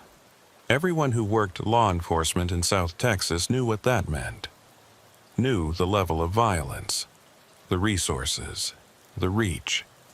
Knew that intercepting cartel operations didn't just mean arresting a driver. It meant stepping into the middle of something massive. Something that reached across borders and through institutions and into places you didn't want to think about. Luther pulled his radio and called for his supervisor. Gave a quick brief. Then he looked at the driver. You want to tell us what's in there, or do we find out the hard way? The driver said nothing. Just stared at a point in the distance like he was already somewhere else. Luther's supervisor arrived 20 minutes later, along with 2 more patrol units from our department. We had 6 officers and 3 agents on scene now, enough to handle whatever we found. Luther's supervisor, a senior agent named Castillo, made the call. Open it. Luther and another agent moved to the rear of the trailer. Found the control mechanism for the hydraulic system. A small keypad hidden behind a panel near the rear axle. They tried several codes. Nothing worked. Finally, they pulled out a pry bar and forced the mechanism manually. The hydraulics hissed. The panel began to lower slowly, revealing a dark space underneath the trailer floor. The smell hit us first. Not decomposition, not chemicals. Something else. Something organic and wrong. Luther shone his flashlight into the space and I heard him curse. Then he pulled back and looked at Castillo. We need to secure this scene. Now. I moved closer, looked into the compartment, and felt my blood turn to ice. The space was about 3 feet deep, running the length of the trailer. And it wasn't empty. There were people inside. Dozens of them, packed together in the darkness. Some were conscious, eyes wide and terrified. Some were unconscious, slumped against the walls. Some weren't moving at all. This wasn't a drug smuggling operation. This was human trafficking, and from the looks of it, some of these people had been in that compartment for a very long time. The next 30 minutes were chaos controlled only by training and protocol. Luther and his team immediately called for EMS, while Castillo secured the perimeter and started processing the scene. Waylon and I helped coordinate traffic control, redirecting vehicles away from the shoulder while more units arrived. Within 20 minutes, we had 4 ambulances, 2 fire rescue units, 6 border patrol vehicles, and 3 additional highway patrol cruisers on scene. The flashing lights turned the night into a strobing nightmare of red and blue. The people in the hidden compartment were being extracted one by one. Most were Hispanic, ranging from teenagers to middle-aged adults. Men, women, no children, thank God.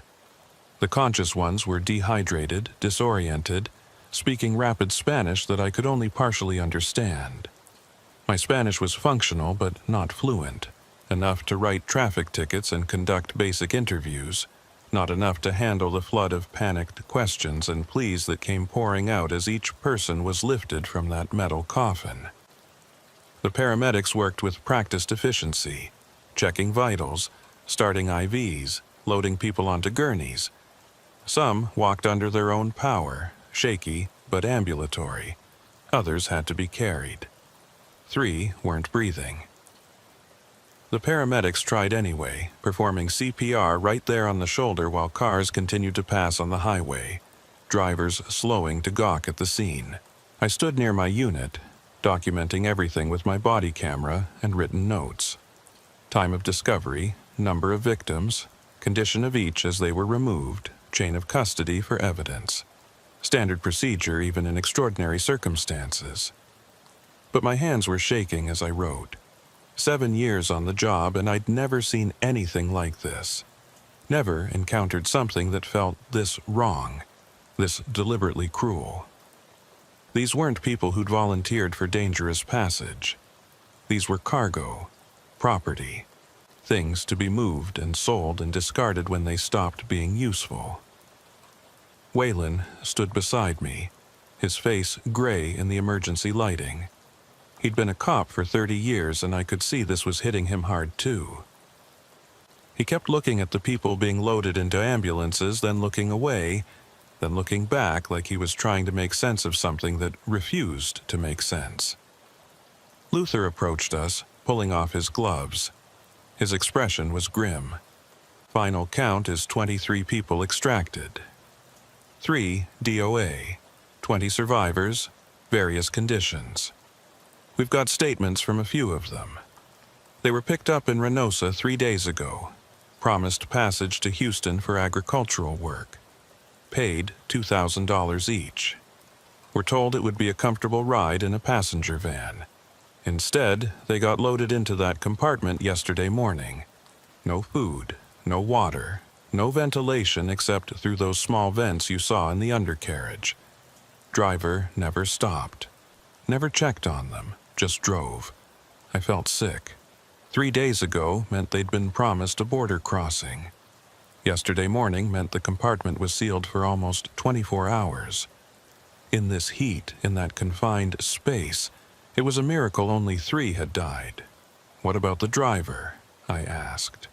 Luther shook his head. Lawyered up immediately. Won't say a word, but we ran his phone, got some preliminary hits. Calls to numbers in Reynosa, Nuevo Laredo, and Houston. All burner phones, all disconnected now. We're working with Mexican authorities to track them, but you know how that goes. I knew. The cartels changed phones constantly, used disposable SIM cards, operated through layers of cutouts and intermediaries so thick that tracing a single call back to someone who mattered was nearly impossible. The driver would take the fall, probably get 15 to 20 years in federal prison, and the people who actually ran the operation would replace him within a week and keep moving product like nothing had happened. Castillo walked over, his radio pressed to his ear, listening to something. He held up a finger, finished the call, then looked at us. We've got a problem. The furniture company that owns this truck is reporting the vehicle stolen. Says it was taken from their Houston depot 2 days ago. They filed a police report. We confirmed it with Houston PD, which means this truck isn't part of a legitimate shipment. It's a stolen vehicle being used for a smuggling run. Waylon frowned. If the truck's stolen, how'd the driver have all the right paperwork? Registration, insurance manifest? Castillo's expression darkened. because someone inside that company provided it, or someone with access to their systems. This isn't some amateur operation, gentlemen. This is sophisticated, coordinated, and it means we're looking at more than just a driver. We're looking at a network. That word again, network. Same word that had come up in briefings and training sessions for years. The cartels didn't operate like street gangs.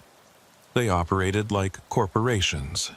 They had logistics departments, HR departments, people who specialized in forging documents, bribing officials, identifying vulnerable points in the system.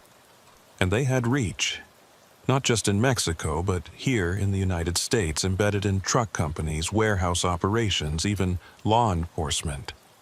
I'd heard the rumors, heard stories about officers who looked the other way, dispatchers who routed patrols away from certain highways at certain times, mechanics who modified vehicles for smuggling. But I'd always told myself those were isolated incidents. Bad apples, not the system itself. Now, standing on the shoulder of Highway 83, surrounded by evidence of something massive and organized, I wasn't so sure. Luther pulled out his phone and showed us a photo. This is the interior of the compartment after we emptied it. Take a look. The photo showed the space in harsh flashlight illumination. Metal walls, rubber matting on the floor, and scratches. Dozens of them. Hundreds. Carved into the metal with fingernails or whatever sharp objects people could find. Tally marks. Names. Prayers. Some in Spanish. Some in English. Some in languages I didn't recognize. This compartment had been used before, many times. And each time, people had left their marks. Evidence of their passage. Proof that they'd existed in that space, even if they never made it out alive. "How many times has this truck made this run?" Waylon asked quietly. Luther shook his head. "We don't know yet. But based on the wear patterns and the number of markings, I'd say dozens, maybe more. The company reported it stolen 2 days ago, but who knows how long it was actually out of their control? Could be weeks, months." I looked back at the truck, sitting on the shoulder with its doors open and its hidden compartment exposed, and I felt a weight settle on my chest. We'd stopped one truck, saved 20 people. But how many others were out there right now, rolling down these highways carrying human cargo in spaces just like this? How many people were dying in the darkness while we wrote tickets for speeding violations and expired registrations? Castillo's radio crackled. He stepped away to take the call, spoke for several minutes, then returned, looking even more troubled than before. "That was my supervisor. He's been in contact with Homeland Security. They want to expand this investigation. They're sending a task force down from San Antonio. Should be here within 2 hours. They want everyone who touched this scene to remain available for interviews. That means you two as well." I nodded. "We'll stay." Waylon checked his watch. It was almost midnight. We'd been on this scene for nearly 2 hours. Our shift had technically ended at 11, but there was no way we were leaving now. Not with federal investigators incoming. Not with the scope of what we'd uncovered. The ambulances began pulling out, transporting the survivors to hospitals in Laredo and McAllen. The 3 deceased were loaded into the medical examiner's van, their identities still unknown, their families probably waiting somewhere across the border for a phone call that would never come. I watched the van drive away and thought about the people who'd died in that compartment, thought about their last moments, the heat, the suffocation, the realization that no one was coming to help, that they'd been sealed inside and forgotten. It was a level of cruelty that made every other crime I'd dealt with seem trivial by comparison. Luther walked back over, this time with a tablet in his hand. "Coleman, Waylon, I need to show you something. We need to keep this between us for now until the task force arrives." He pulled up a map on the tablet. It showed Highway 83 and the surrounding roads, marked with colored pins. Red pins, dozens of them. These are reported incidents over the past 18 months. Abandoned vehicles. Traffic stops where the driver fled on foot. Suspicious activity calls, all along this corridor, all fitting a similar pattern. We've been tracking it, but we haven't had enough evidence to establish a definitive route or identify the key players. Until now, he zoomed in on our current location. This stop you made? This is the first time we've actually caught them in the act. First time we've found victims alive and extracted them before the truck reached its destination. Which means this is the first real opportunity we've had to map the network, identify the handlers, and potentially shut down the entire operation. But it also means you two are now material witnesses in a federal investigation. And that comes with risks. I looked at him. What kind of risks? Luther's voice dropped. The kind where people who know too much have a habit of disappearing, or having accidents, or finding themselves transferred to desk jobs in places where they can't cause trouble. Waylon spoke up, his voice steady despite the implications. We're cops. We did our job. We're not backing down because someone might get nervous about what we saw. Luther nodded. I respect that. Just understand what you're walking into. These organizations don't play games. They've got resources. They've got reach. And they've got people on payrolls at every level.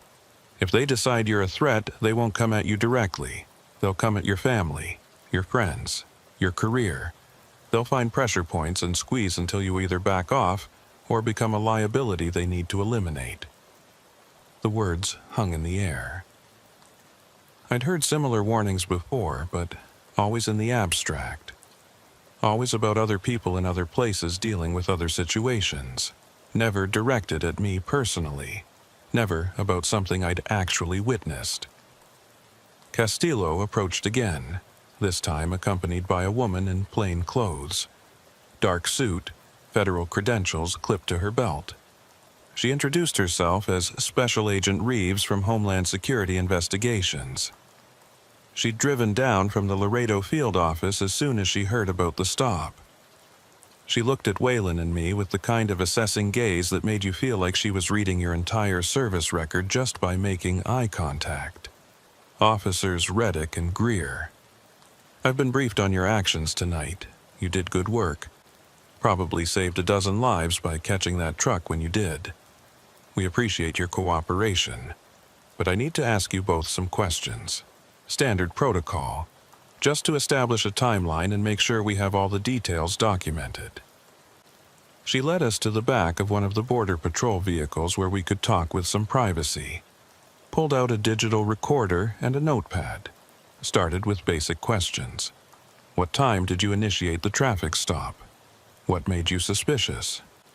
What did you observe during the initial approach? What led to the discovery of the hidden compartment? I answered everything clearly, sticking to facts, avoiding speculation. Waylon did the same. We'd both been through interview training. We knew how to give statements. But about 15 minutes in, her questions started to shift. Had we ever stopped this truck before? Had we ever encountered the driver? Had we received any information from informants or other agencies about trafficking activity on this route? Had we noticed any unusual communications or directives from our department in the days leading up to this stop? That last question made me pause.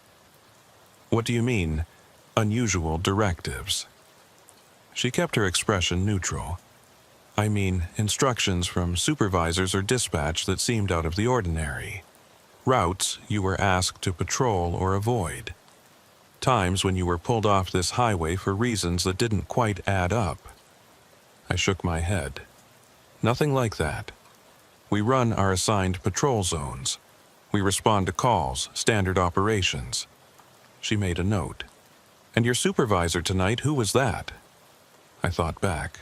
We'd checked in at the start of shift with Sergeant Ruiz, but he'd gone off duty before we made this stop. Technically, we'd been operating independently, which was common for late shift patrol.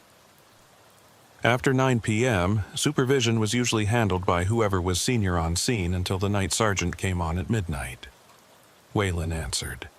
Sergeant Ruiz was our shift supervisor, but he went Code 7 at 2100. We were running independent patrol until Sergeant Voss came on at midnight. She wrote that down. And when you called in the stop, who responded? I pulled out my notepad and checked my log. Dispatch acknowledged. Standard confirmation. No special instructions. Normal procedure. She nodded slowly. Okay. One more question. After you discovered the compartment, but before backup arrived, did anyone else approach the scene? Any other vehicles stop? Any civilians? I thought about it. The 15 minutes between discovery and backup arrival had been tense, but I'd been focused on the driver and the truck. Had anyone else stopped? I looked at Waylon. He frowned, thinking. Actually, yeah, there was a pickup truck. Slowed down like he was going to pull over, then sped up and kept going. I didn't think much of it at the time. Figured he saw the patrol lights and decided to keep moving. Agent Reeves leaned forward slightly. Can you describe the truck? Waylon shook his head. Dark color, maybe black or navy. Extended cab, looked like a Ford. Texas plates, but I didn't get the number. It was only there for a few seconds. She made a detailed note. And this was before or after you called for backup? Before, Waylon said. Right after we found the compartment. Maybe 30 seconds later. Agent Reeves closed her notepad and turned off the recorder. Gentlemen, I'm going to be direct with you. The task force arriving from San Antonio is going to want to debrief you as well. It's going to be a long night. But I need you to understand something. This case is going to generate attention. Media attention. Political attention. And attention brings scrutiny. People are going to want to know how a truck this sophisticated, carrying this many people, managed to get as far as it did without being detected earlier. I felt a chill, despite the heat. Are you saying we're going to be investigated? She shook her head. I'm saying everyone's going to be investigated. Every dispatcher who handled calls on this route tonight. Every supervisor who assigned patrol zones. Every mechanic who inspected trucks at the checkpoints. Everyone. Because somewhere in the system there's a breakdown, and we need to figure out if it's incompetence or something worse. I understood what she wasn't saying directly. They were looking for corruption. Looking for someone on the inside who'd help this truck get through. And until they cleared everyone, we were all suspects. Waylon must have understood too, because his jaw tightened. We did our job. We stopped the truck. We found the victims. We called it in.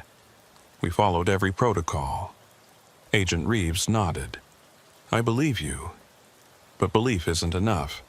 We need to verify, and that means you're both going to be under a microscope until this investigation concludes. She walked away to confer with Castillo and Luther, leaving Waylon and me standing beside the patrol vehicle. The highway had returned to normal traffic flow. The ambulances were gone. The rescue units were packing up. All that remained was our units, the border patrol vehicles, and the semi-truck sitting on the shoulder like a piece of evidence in a crime scene photo, which is exactly what it was. Waylon looked at me. You thinking what I'm thinking? I nodded. That pickup truck, the one that slowed down and then sped off, that wasn't random. Waylon agreed. Someone was checking on the truck, making sure everything was okay, and when they saw we'd pulled it over, they called it in.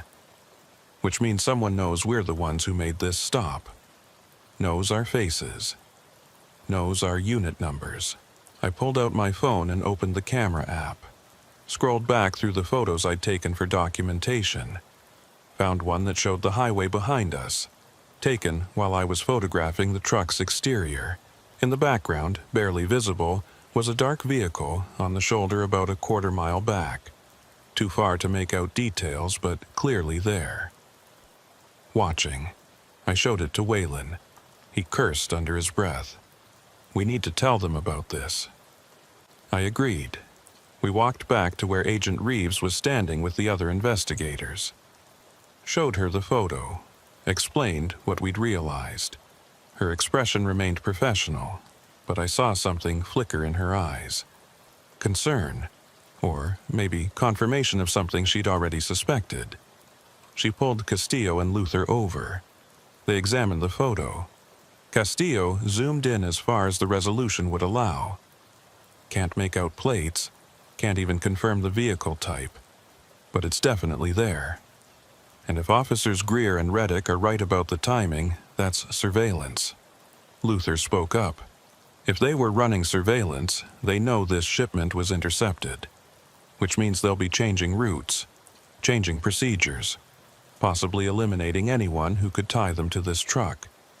The driver, for instance. We need to get him into protective custody immediately. Castillo nodded and pulled his radio, issuing instructions to the agents guarding the driver. Agent Reeves looked at Waylon and me. "You two need to be careful. Go home after your interviews. Don't discuss this case with anyone outside official channels. Don't post anything on social media. Don't even tell your families details. Just say you had a routine traffic stop that led to an arrest. Nothing more. And if anyone approaches you, anyone at all, asking questions about tonight, you report it immediately. Understood?" We both nodded, but I didn't feel reassured. I felt exposed, like we'd stumbled into something that was now aware of us, something that was watching, waiting to see what we'd do next. The task force arrived just after 2 a.m. 3 black SUVs, 6 agents, equipment cases, portable lighting. They set up a command post using one of the vehicles and began processing everyone on scene. Waylon and I were separated and interviewed individually. They asked the same questions Agent Reeves had asked, but in more detail. More follow-up.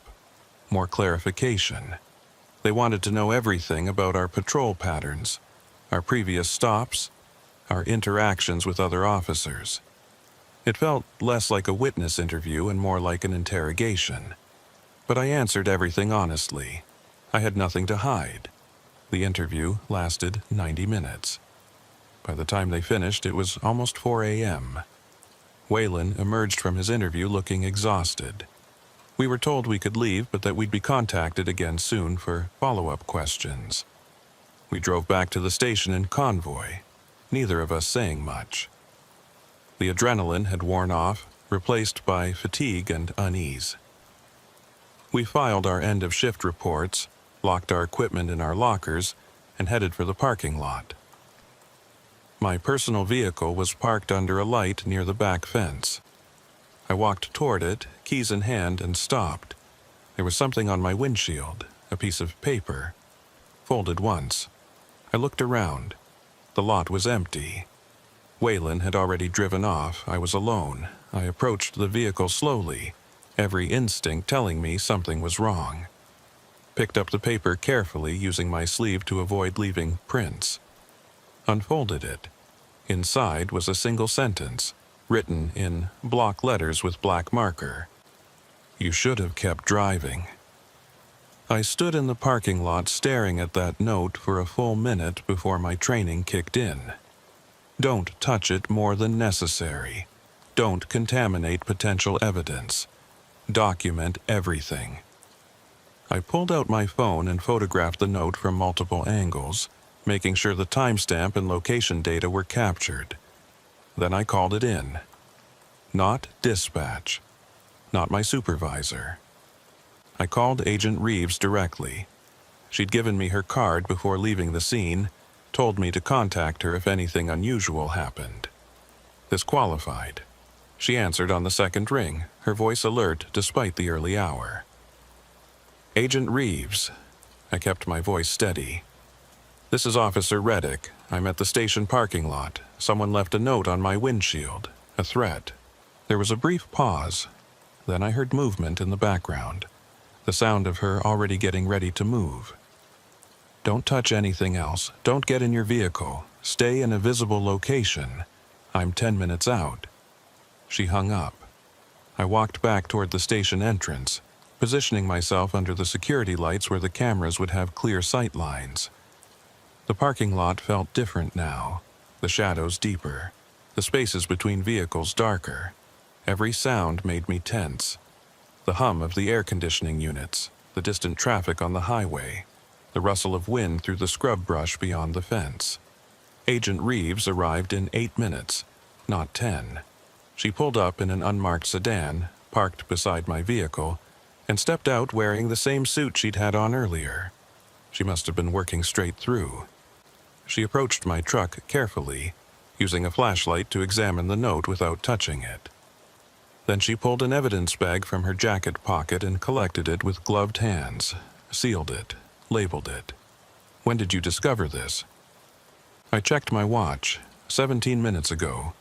I called you immediately after documenting it. She nodded, examining my vehicle's exterior. Any damage? Any signs of tampering?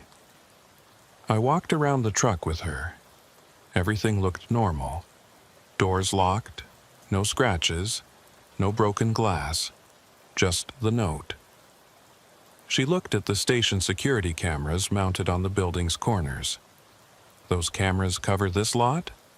I nodded. "Full coverage, 24-hour recording. We can pull the footage." She pulled out her phone and made a call. Within 5 minutes, a unit supervisor arrived, unlocked the station, and led us to the security office. The footage was stored on a digital system, accessible through a desktop computer.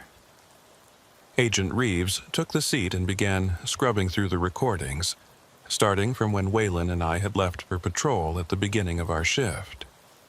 The parking lot had been quiet for most of the night. A few officers coming and going for shift changes. A delivery truck dropping off supplies around midnight. Nothing unusual until 3:47 a.m. A figure appeared at the edge of the camera's field of view. Male, medium build, dark clothing, baseball cap pulled low.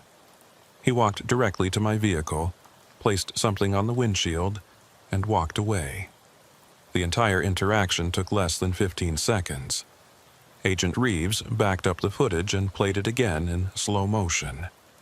Enhanced the image as much as the system would allow. But the resolution wasn't good enough to capture facial features. The angle was wrong, the lighting inadequate. All we could confirm was approximate height and build. Could be anyone. She marked the timestamp and copied the file to a thumb drive. Then she turned to me.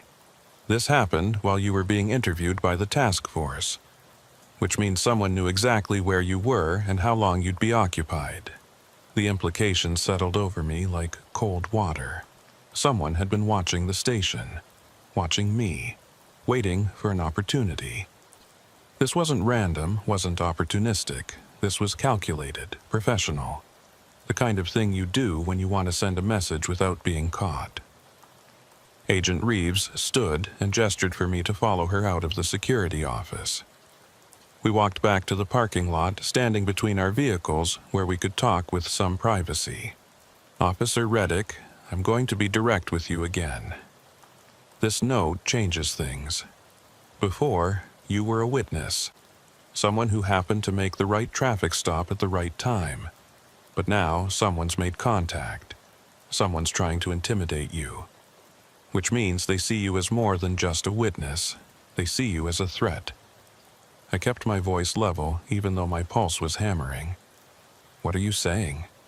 She met my gaze. "I'm saying you need protection. Not full witness security, not yet, but enhanced awareness at minimum. I'm going to recommend that you be temporarily reassigned to administrative duties. Take you off patrol for a few weeks while we work this investigation. Give them time to move on to other concerns." I shook my head. "I'm not hiding. I'm not letting them scare me off the job I'm supposed to do."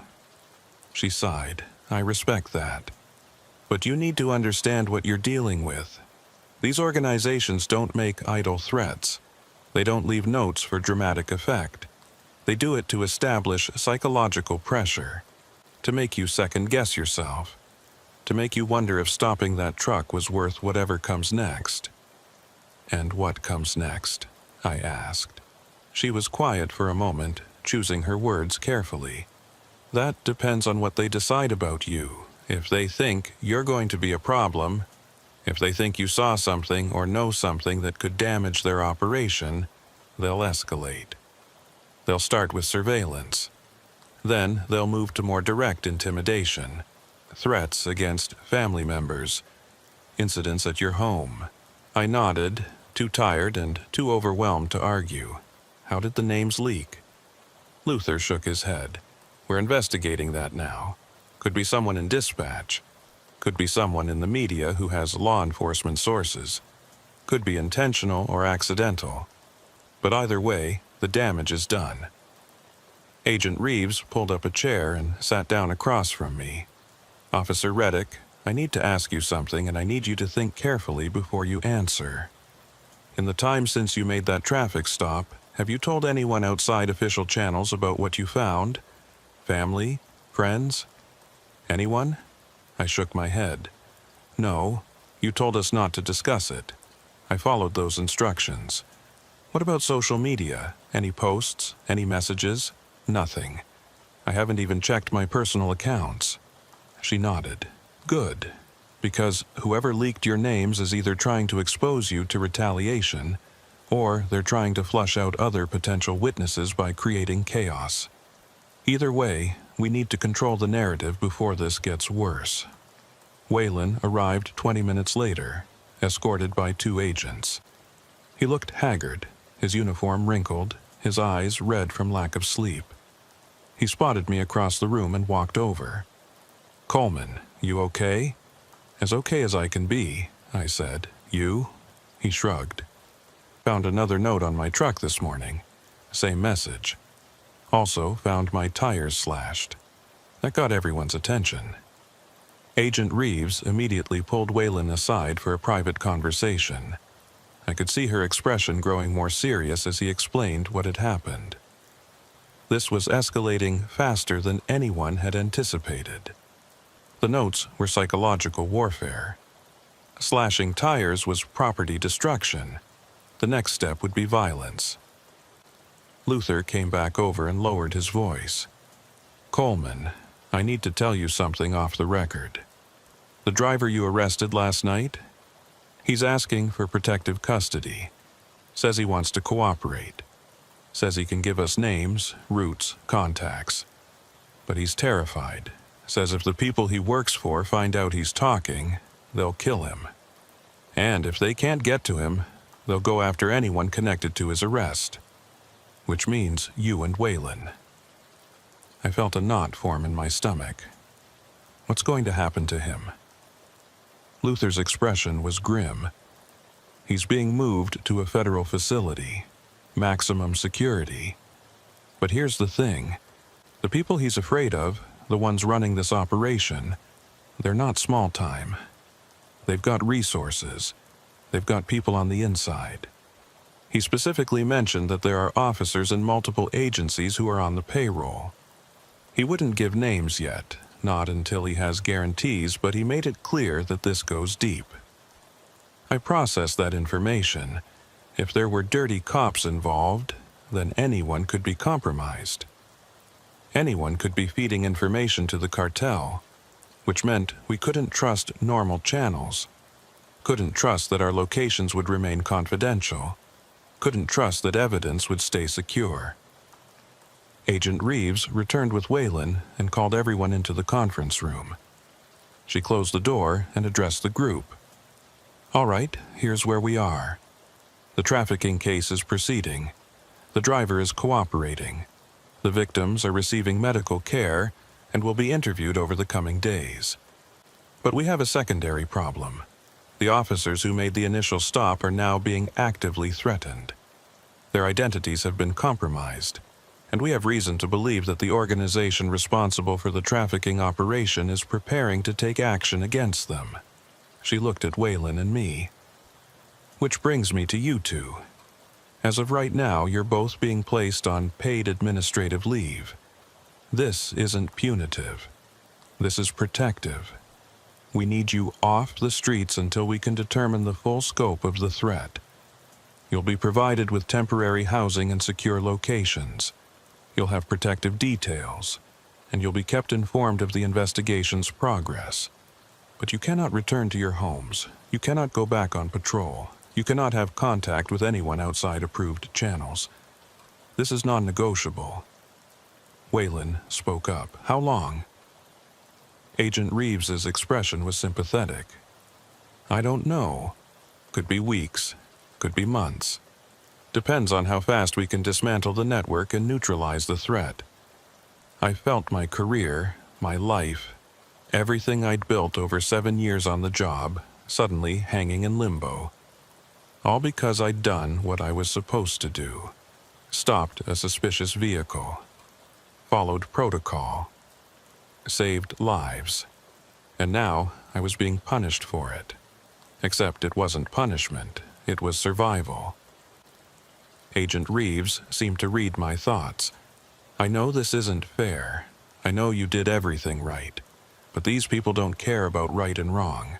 They care about protecting their operation. And right now, you're a threat to that operation, which makes you a target. The briefing continued for another hour. They explained the protective protocols, the communication procedures, the restrictions. No contact with former colleagues, no social media, no predictable patterns. Essentially, we were going into a form of witness protection without actually being in the official program. After the briefing, I was taken to a safe house on the outskirts of Laredo. Small apartment in a gated community. Anonymous. Forgettable. 2 agents stayed outside in a parked car, maintaining surveillance. I was given a prepaid phone with only approved numbers programmed in. My personal phone was taken for forensic analysis. My apartment would be secured and monitored, but I couldn't go back there. My life, as I knew it, was over, at least temporarily. I sat on the unfamiliar couch in the unfamiliar apartment and stared at the blank walls. Thought about the 20 people we'd pulled from that compartment. Thought about the 3 who hadn't made it. Thought about how many others were out there right now, sealed in darkness, praying someone would find them. And I realized that despite everything, despite the threats and the fear and the disruption to my life, I'd do it again. Because that's what the badge meant. That's what the oath meant. But sitting there alone in that safe house with armed agents outside and an unknown threat circling somewhere in the darkness, I couldn't shake the feeling that I'd made myself a target for something far bigger and more dangerous than I'd ever imagined. My phone buzzed. The prepaid one. A text from an unknown number. Just 2 words. Stop investigating. I stared at the message. This phone was supposed to be secure. Only approved contacts. Only Agent Reeves and the protective detail had this number, which meant someone had already compromised it, already found me, already proven that no matter where they put me, no matter how many agents stood guard, they could still reach me. I called Agent Reeves immediately, told her about the message. She went silent for a long moment, then said quietly, "Pack your things. We're moving you. Now." The safe house hadn't lasted 4 hours. The new safe house was 40 miles north in a town I'd never worked. Different county, different jurisdiction, different protective detail. Agent Reeves personally drove me there in an unmarked vehicle, taking a route that doubled back multiple times, watching for tails. We didn't speak much during the drive. There wasn't much to say. The fact that they'd compromised a secure phone in under 4 hours told us everything we needed to know about the level of sophistication we were dealing with. These weren't street-level criminals. These were people with access to technology, to databases, to resources that shouldn't have been available to anyone outside government agencies. The second safe house was actually a motel room, cash paid, fake name on the register. 2 agents in the room next door with a connecting door that stayed unlocked. Agent Reeves handed me another prepaid phone, This one she'd purchased herself from a random convenience store an hour earlier. Nobody knows this number except me, not the task force, not your protective detail, not even other HSI agents. You use it only to contact me. If you get any messages, any calls, anything at all from numbers you don't recognize, you tell me immediately. I took the phone. What about Waylon? Where is he? She hesitated before answering. He's being moved to a different location, separate from you. We think it's safer if you're not together. Makes it harder for them to target both of you at once. That logic made sense tactically, but it also meant I'd lost my only connection to someone who understood what I was going through. Waylon and I had worked together for 3 years. We'd handled dangerous calls, covered each other's backs, built the kind of trust that only comes from shared experience under pressure. And now we were being separated, isolated, turned into individuals instead of a team, which was probably exactly what they wanted.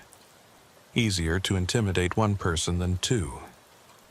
Agent Reeves must have seen something in my expression because she added, "He's safe, I promise. And once we've secured the situation, once we've identified and neutralized the immediate threats, you'll be able to reconnect. But right now, separation is the best protection I can offer you." I spent the rest of that day and the following night in the motel room. Ate food delivered by the protective detail. Watched cable news coverage of the trafficking case. The story had grown. More outlets picking it up. Politicians making statements about border security and immigration policy. Advocacy groups demanding better protections for trafficking victims. But nobody was talking about the officers who'd made the stop. Our names had circulated briefly on social media but had been quickly scrubbed by request of federal investigators. Officially, we didn't exist. We were just unnamed officers who'd done their job. Which should have made me feel safer. Should have meant we were fading back into anonymity. But it didn't feel that way. On the second day, Agent Reeves came by for an update. She looked exhausted, like she'd been working straight through without sleep. "We've made progress on the investigation. The driver is cooperating fully. He's given us names, routes, contact methods. We've identified at least 3 other vehicles currently active in the network. Border Patrol and DEA are coordinating interdiction operations. Should have results within 48 hours. "That's good," I said. "But what about the threats? What about whoever's targeting us?" Her expression tightened. "That's more complicated. We've been analyzing the notes, the phone breach, the timing of everything, and we've come to a troubling conclusion. Whoever's doing this has access to law enforcement systems. Real-time access. They're seeing reports as they're filed, seeing movements as they're logged. Which means they're either inside one of our agencies, or they've compromised our communications infrastructure." I felt cold despite the warm room. "You're saying there's a mole?" She nodded slowly. "At least one. Maybe more. Could be Highway Patrol. Could be Border Patrol. Could be local PD or county sheriff. We're trying to narrow it down, but until we do, we have to assume that anything entered into official systems is compromised. Which is why I'm keeping your location off the books. Why I'm not logging my visits here. Why we're operating outside normal protocols." I leaned back against the headboard. How long can we sustain that? How long before someone notices that you're going dark? Before someone asks questions? She met my gaze. "I don't know, but I'm more worried about keeping you alive than following bureaucratic procedure." That evening, my phone rang. The secure one that only Agent Reeves had the number for. I answered. Reeves, but it wasn't her voice. It was Waylon's, and he sounded panicked. "Coleman, thank God. Listen to me carefully, they found me. I don't know how, but they found me. The detail is gone. Both agents. I heard shots. I'm hiding in a bathroom. You need to get out of wherever you are. You need to run. Now." My heart was pounding. "Waylon, where are you? What happened?" His voice was strained, breathing hard. "I don't have time to explain. Just listen. They're in the building. I can hear them searching. I'm sending you coordinates. Meet me there if you can. If you don't hear from me in 2 hours, assume I'm gone." The line went dead. I immediately called Agent Reeves, told her everything. She went silent for a long moment, and I could hear keyboard typing in the background.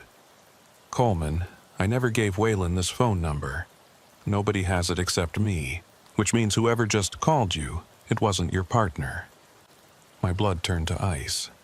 "What?" she continued, her voice urgent. "Waylon is in protective custody in a facility in Austin. He's been there since yesterday. I confirmed his location 30 minutes ago. Whoever called you was either using a voice synthesizer sophisticated enough to fool you, or they have recordings of his voice. Either way, they're trying to flush you out. They want you to leave the safe house." I looked at the phone in my hand like it was a venomous snake. But it sounded exactly like him. The panic, the fear, everything. "That's the point," she said.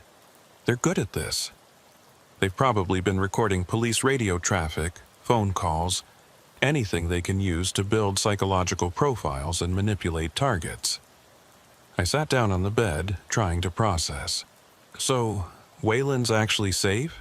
"He's safe. But Coleman, I need you to think. Did the caller say anything specific? Any locations? Any coordinates?" I closed my eyes and tried to remember. "He said he was sending coordinates, that I should meet him there if I could." Agent Reeves's voice went hard. "Don't open any messages. Don't click any links. If they sent you something, it could contain tracking software. Give me your phone. I need to analyze it." There was a knock on the connecting door, one of the protective agents. I let him in and handed him the phone. He took it and disappeared into the adjacent room. Agent Reeves stayed on her own line, talking me through what was happening.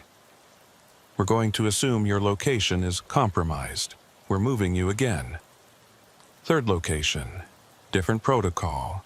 I'm coming to get you personally." She arrived within the hour, but she wasn't alone. She brought Luther and 2 other agents I didn't recognize. They swept the motel room for tracking devices, checked my clothing, even examined my wallet and keys for anything that might have a GPS chip. Found nothing, which somehow made it worse because it meant they were tracking me through methods we couldn't detect. We moved to a private residence this time, a house owned by a retired federal agent on the outskirts of San Antonio, 2 hours from Laredo. Different region entirely. Agent Reeves personally drove me again, and this time we took even more extreme counter-surveillance measures. Switched vehicles twice, used routes that weren't on any GPS system, drove through areas without cell coverage to prevent tracking. The house was small but secure, gated property, security cameras, reinforced doors. The retired agent, a man in his 60s named Voss, greeted us at the door. He'd been briefed on the situation and was voluntarily providing shelter. Spent 20 years with DEA working cartel cases along the border. If anyone understood the threat level, it was him. Agent Reeves settled me in and went over the new protocols. This location doesn't exist in any database. No paper trail, no digital footprint. The only people who know you're here are me, Luther, and Agent Voss. Not even the task force leadership. We've gone completely dark. I nodded, but I was starting to feel the psychological weight of isolation. Cut off from my partner. Cut off from my department. Cut off from any sense of normalcy or control. This was exactly what they wanted. This was how they broke people. For 3 days, nothing happened. No calls, no messages, no incidents. Just silence and waiting. Agent Reeves checked in once per day, always in person, never using phones. Luther visited on the second day with updates on the investigation. They'd interdicted 2 more trucks, arrested 4 additional suspects. The network was being systematically dismantled, but they still hadn't identified the source of the security breach, still hadn't found the mole. On the 4th day, Agent Reeves arrived, looking shaken. "We need to talk." She sat down across from me in Voss's kitchen. "Wayland's gone." The words didn't make sense at first. "Gone? What do you mean, gone?" She took a breath. "He was in protective custody in Austin, maximum security facility. This morning, when they did the routine check, his room was empty. Door still locked from the outside. Window still secured. No signs of forced entry or escape. He just vanished. I felt like I'd been hit in the chest. That's impossible. You can't just disappear from a maximum security facility." She nodded. "I know. Which is why this is so concerning. Either he found a way to escape, which seems unlikely given the security measures, or someone helped him leave. Someone with access. Someone who could move him without triggering alarms or leaving evidence." I stood up, pacing. "You think the mole got to him?" She looked at me with an expression I couldn't quite read. "That's one possibility. The other is that Wayland wasn't taken. The other is that he left voluntarily." That stopped me cold. "What are you saying?" Agent Reeves pulled out a tablet and showed me surveillance footage. This was taken from a gas station about 60 miles south of Austin, 2 hours after Wayland was discovered missing. The footage showed a man matching Wayland's description pumping gas into a pickup truck. He was alone, not restrained, not acting like someone who'd been kidnapped. He paid cash, got back in the truck, and drove away. I stared at the screen. That doesn't prove anything. Maybe he escaped, and he's trying to get somewhere safe. Maybe he doesn't trust anyone anymore after everything that's happened. Agent Reeves switched to another video. This one from a truck stop near Laredo. Same day, same vehicle. But this time, Wayland was meeting with someone. A man I didn't recognize. They talked for several minutes.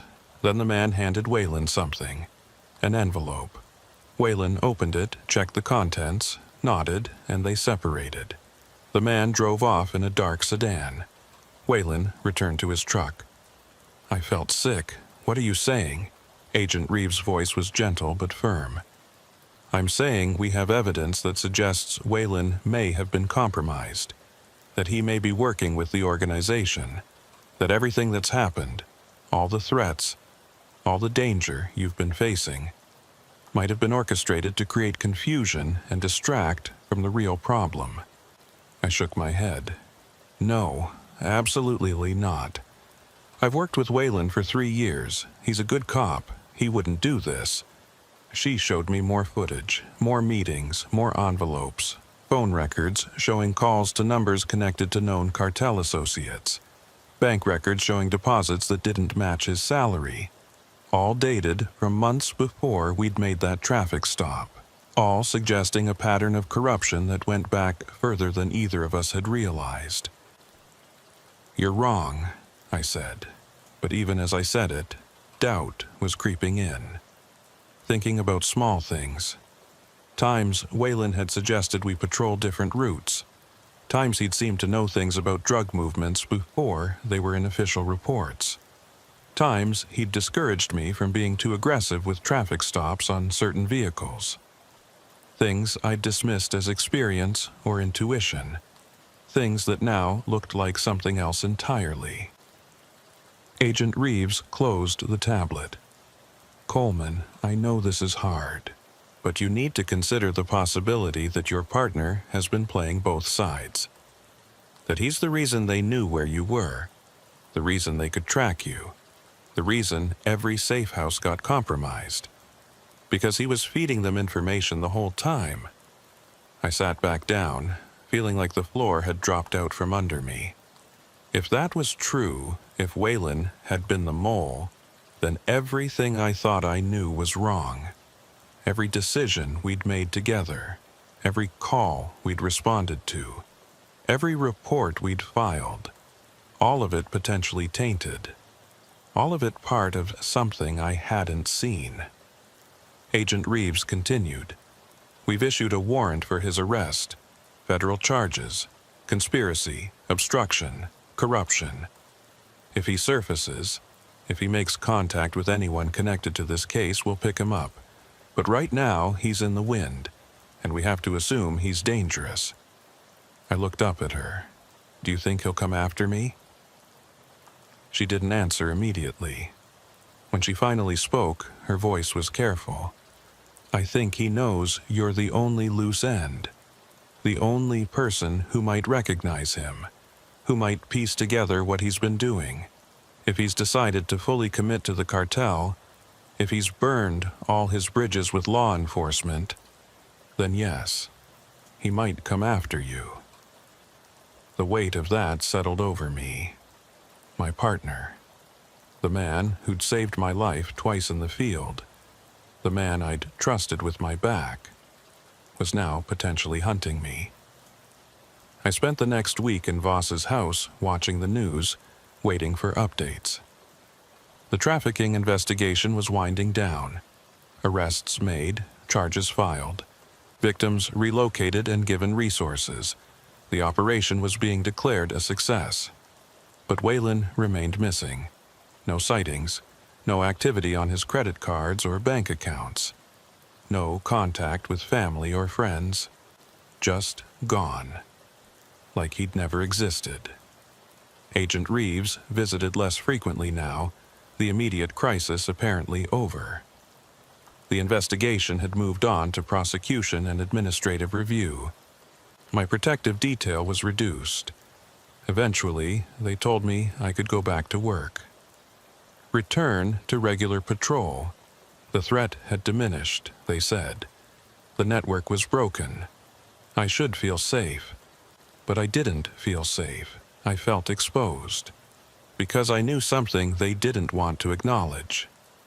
You don't dismantle these organizations. You just push them underground. You make them adapt. And somewhere out there, Waylon was still free, still connected to people who had unlimited resources and long memories, still aware of exactly who I was and what I knew. I returned to duty on a Monday morning. Different shift, different patrol zone, different supervisor. They'd reassigned me to a northern county, far from the border routes where I'd spent 7 years. Said it was for my own protection. Said it would give me a fresh start. But it felt like exile, like punishment for doing my job. I drove the empty highways, stopping speeders, checking commercial vehicles, writing reports. Everything by the book. Everything normal. Except nothing felt normal anymore. Every truck I pulled over, I wondered if it was another smuggling operation.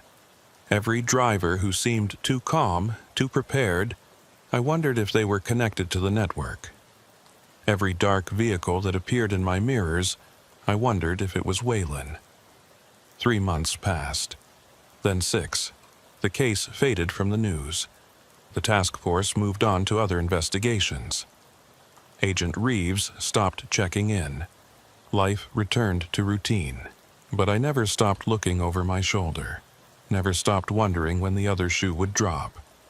And then one night, almost exactly a year after that initial traffic stop, I got a call. Unknown number. I almost didn't answer. But something made me pick up. "Hello?" There was silence on the other end. Just breathing. Then Waylon's voice, quiet and distant. "Coleman, I just wanted you to know. I'm sorry. For everything, but you need to understand. Out here, you do what you have to do to survive. And sometimes, surviving means making choices you can't take back." I tried to respond, but the line went dead. I immediately reported the call to Agent Reeves. They traced it to a cell tower in southern Mexico. No way to track him further.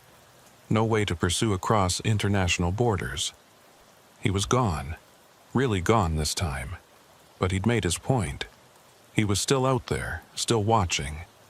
Still aware of me. And that call wasn't an apology, it was a reminder. A warning that the network hadn't been broken. It had just adapted. That the people I'd helped prosecute had been replaced. That the routes I'd helped shut down had been rerouted. That everything we'd done had been temporary.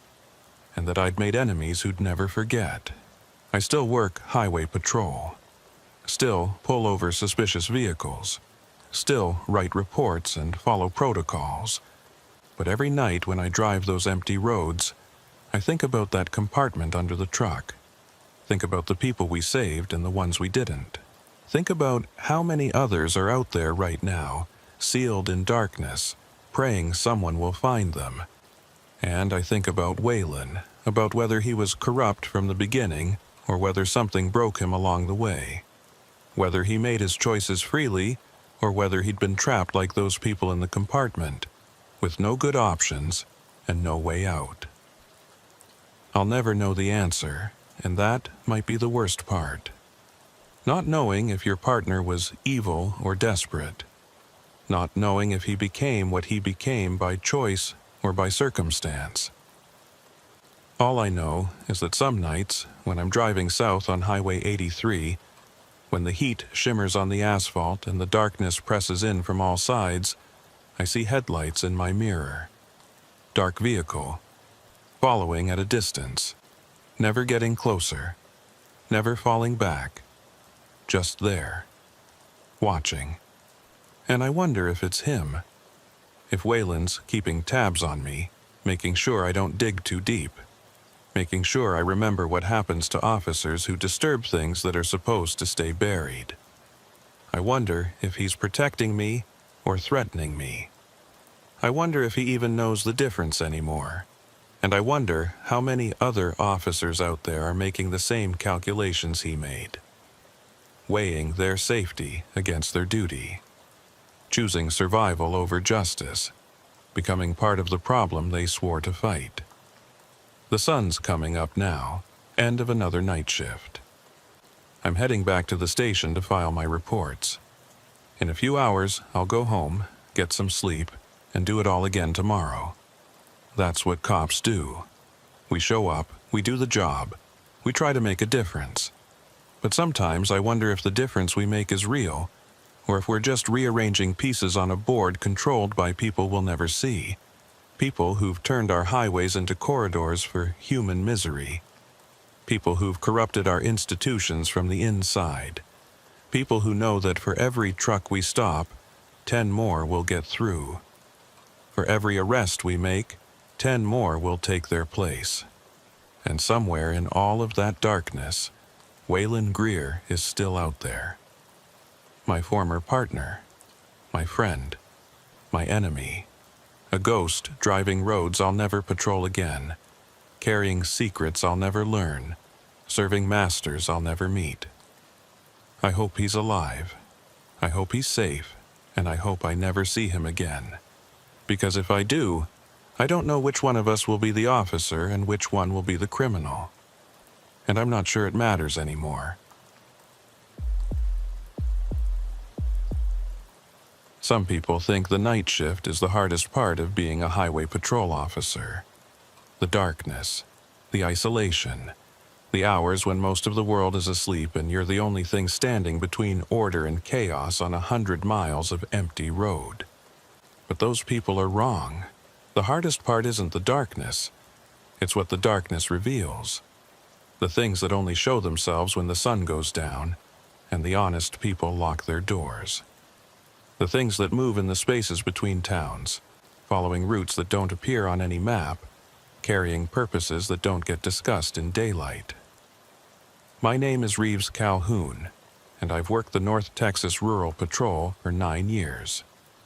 The area I cover spans 3 counties, mostly farm roads and state highways that connect small towns where everybody knows everybody and strangers get noticed. It's quiet work most of the time. Speeding tickets for teenagers who think their daddy's pickup truck can outrun a Charger. Welfare checks on elderly residents who haven't been seen in a few days. The occasional drunk driver weaving home from a bar. Nothing that prepares you for the kind of night that changes everything you think you know about your job, your county, and yourself. It was November 3rd, 2011. Temperature had dropped into the 40s, unusual for North Texas, but not unheard of in early November. Cold front had pushed through the previous evening, bringing rain and fog that settled into the low areas and refused to lift even after the rain stopped. Visibility was poor on some stretches, the kind of conditions where you slow down and hope everyone else does too. I was running a standard patrol route along Farm Road 147, a two-lane road that cut through ranch country between the towns of Springdale and Colbert. No traffic, no calls, just me and the fog and the white lines disappearing into darkness ahead of my headlights. Dispatch came over the radio at 2243. Unit 316, we've got a reported abandoned vehicle on Farm Road 147, approximately 2 miles south of the intersection with State Highway 82. Caller reports a highway patrol unit on the shoulder with no visible occupant. I keyed up immediately. 316 copies. That's my patrol route. I'm about 5 miles south of that location. ETA 6 minutes, show me en route. Dispatch acknowledged, and I accelerated, pushing 70 on the empty road. An abandoned patrol unit was unusual, but not unheard of. Officer could be handling something off the road, could be providing assistance to someone in the brush, could be taking a bathroom break in an area with no facilities.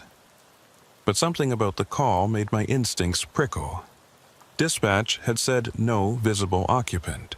Not that the officer was away from the vehicle, but that there was no visible occupant. That suggested someone had looked inside the unit and found it empty.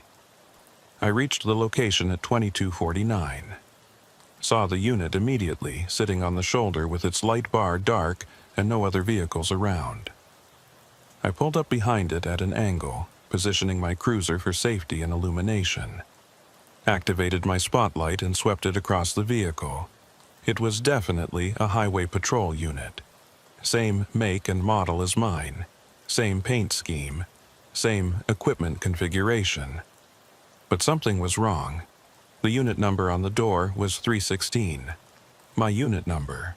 I looked at the decal on my own door to confirm. Also 316. Same number, same identifier. That wasn't possible. Each unit in the fleet had a unique number.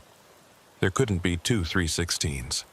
I radioed in, 316 to dispatch.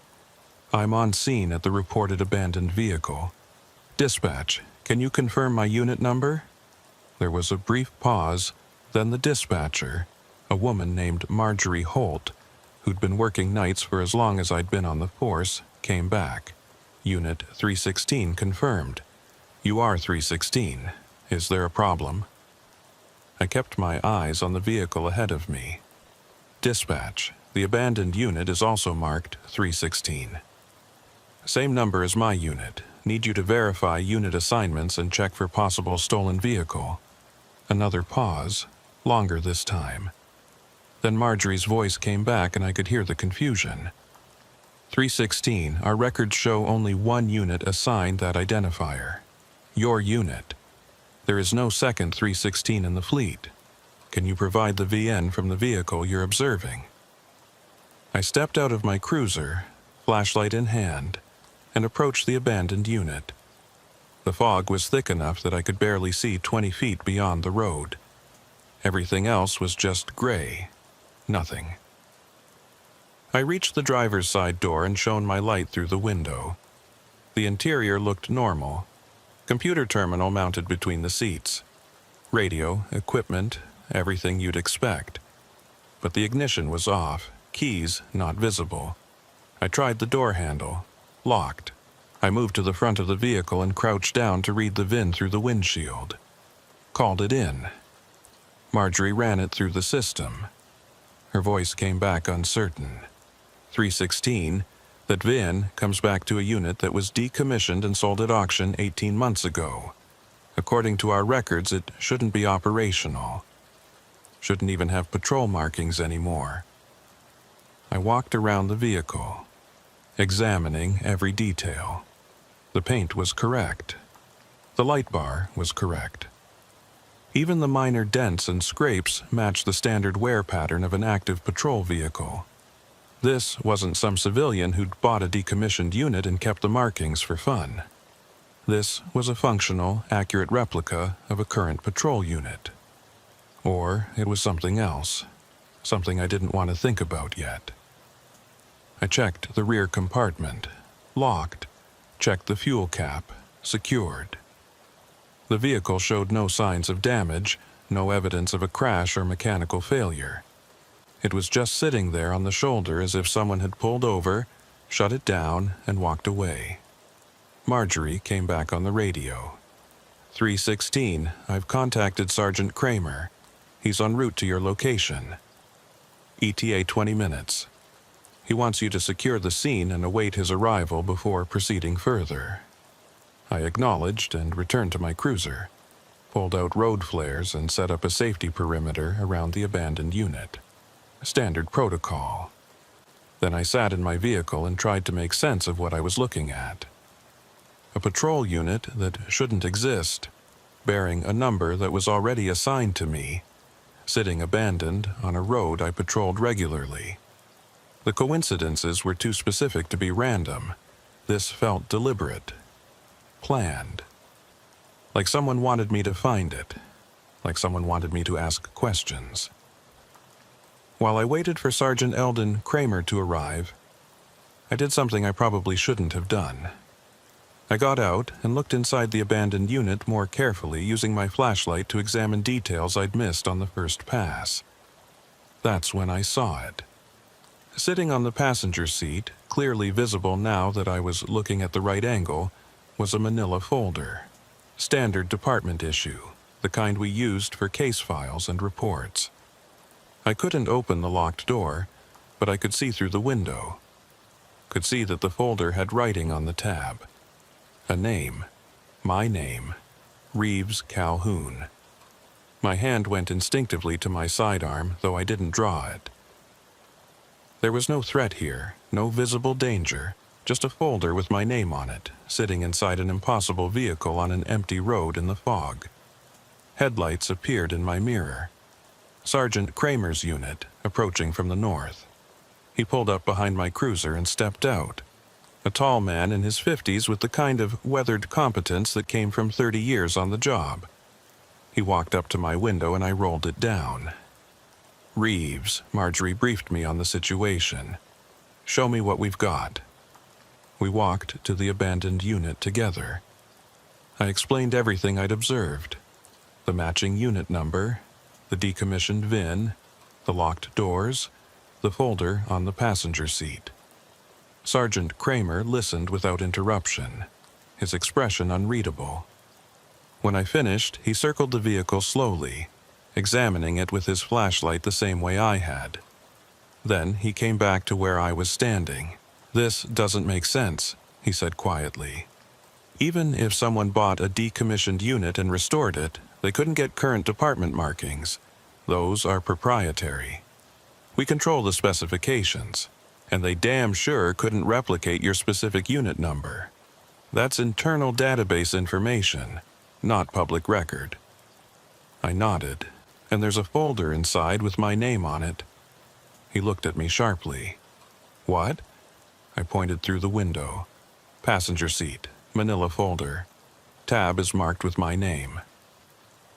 Sergeant Kramer moved to the passenger side and looked for himself. Stood there for a long moment, not saying anything. Then he pulled his radio.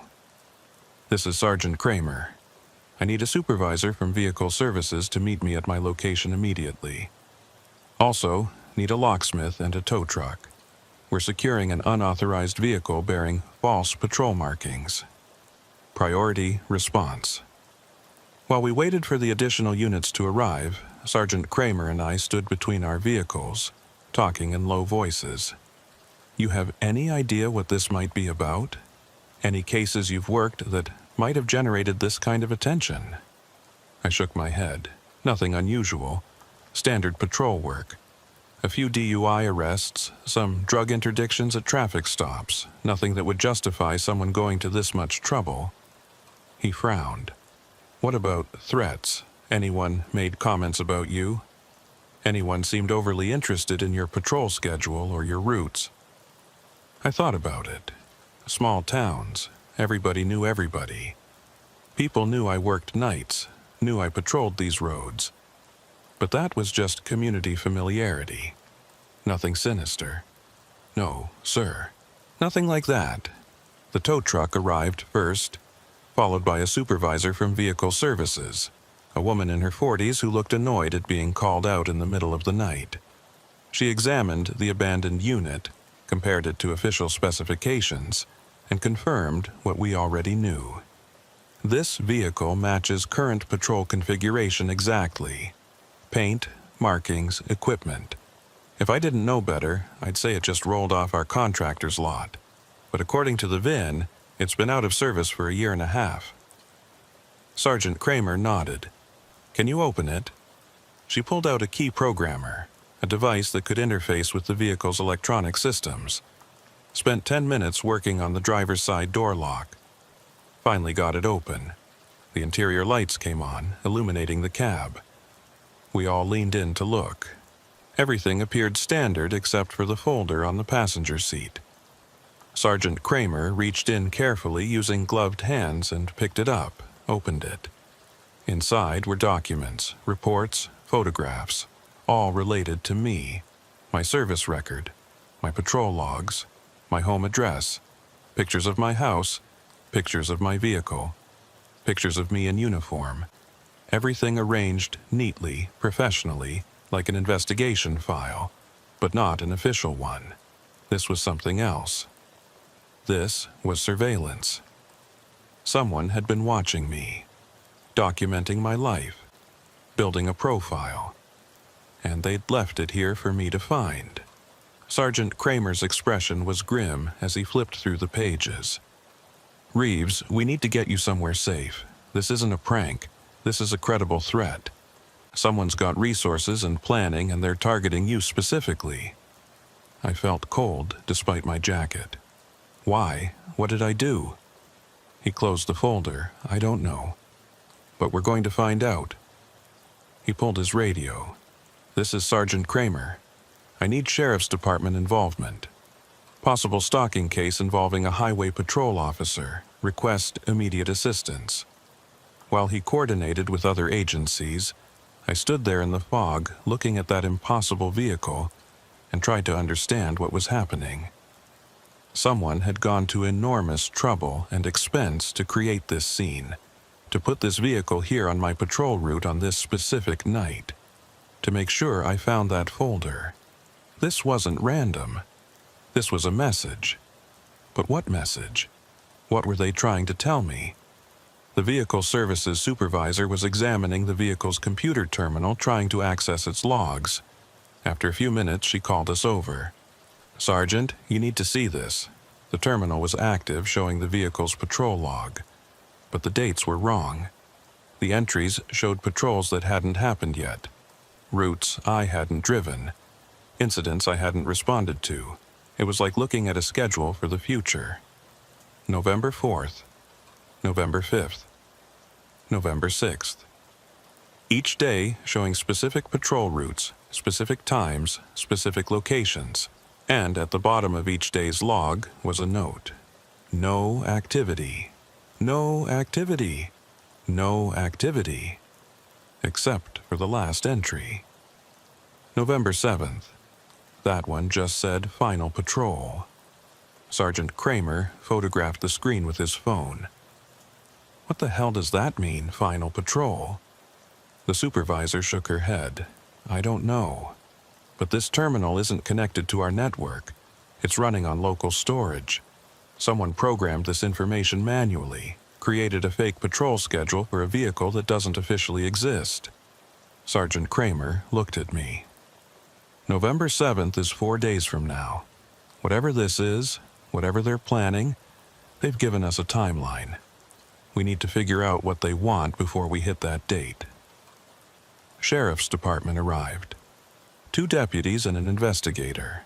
They documented the scene, photographed everything, collected the folder as evidence. The abandoned unit was loaded onto the tow truck and taken to a secure impound facility for forensic examination.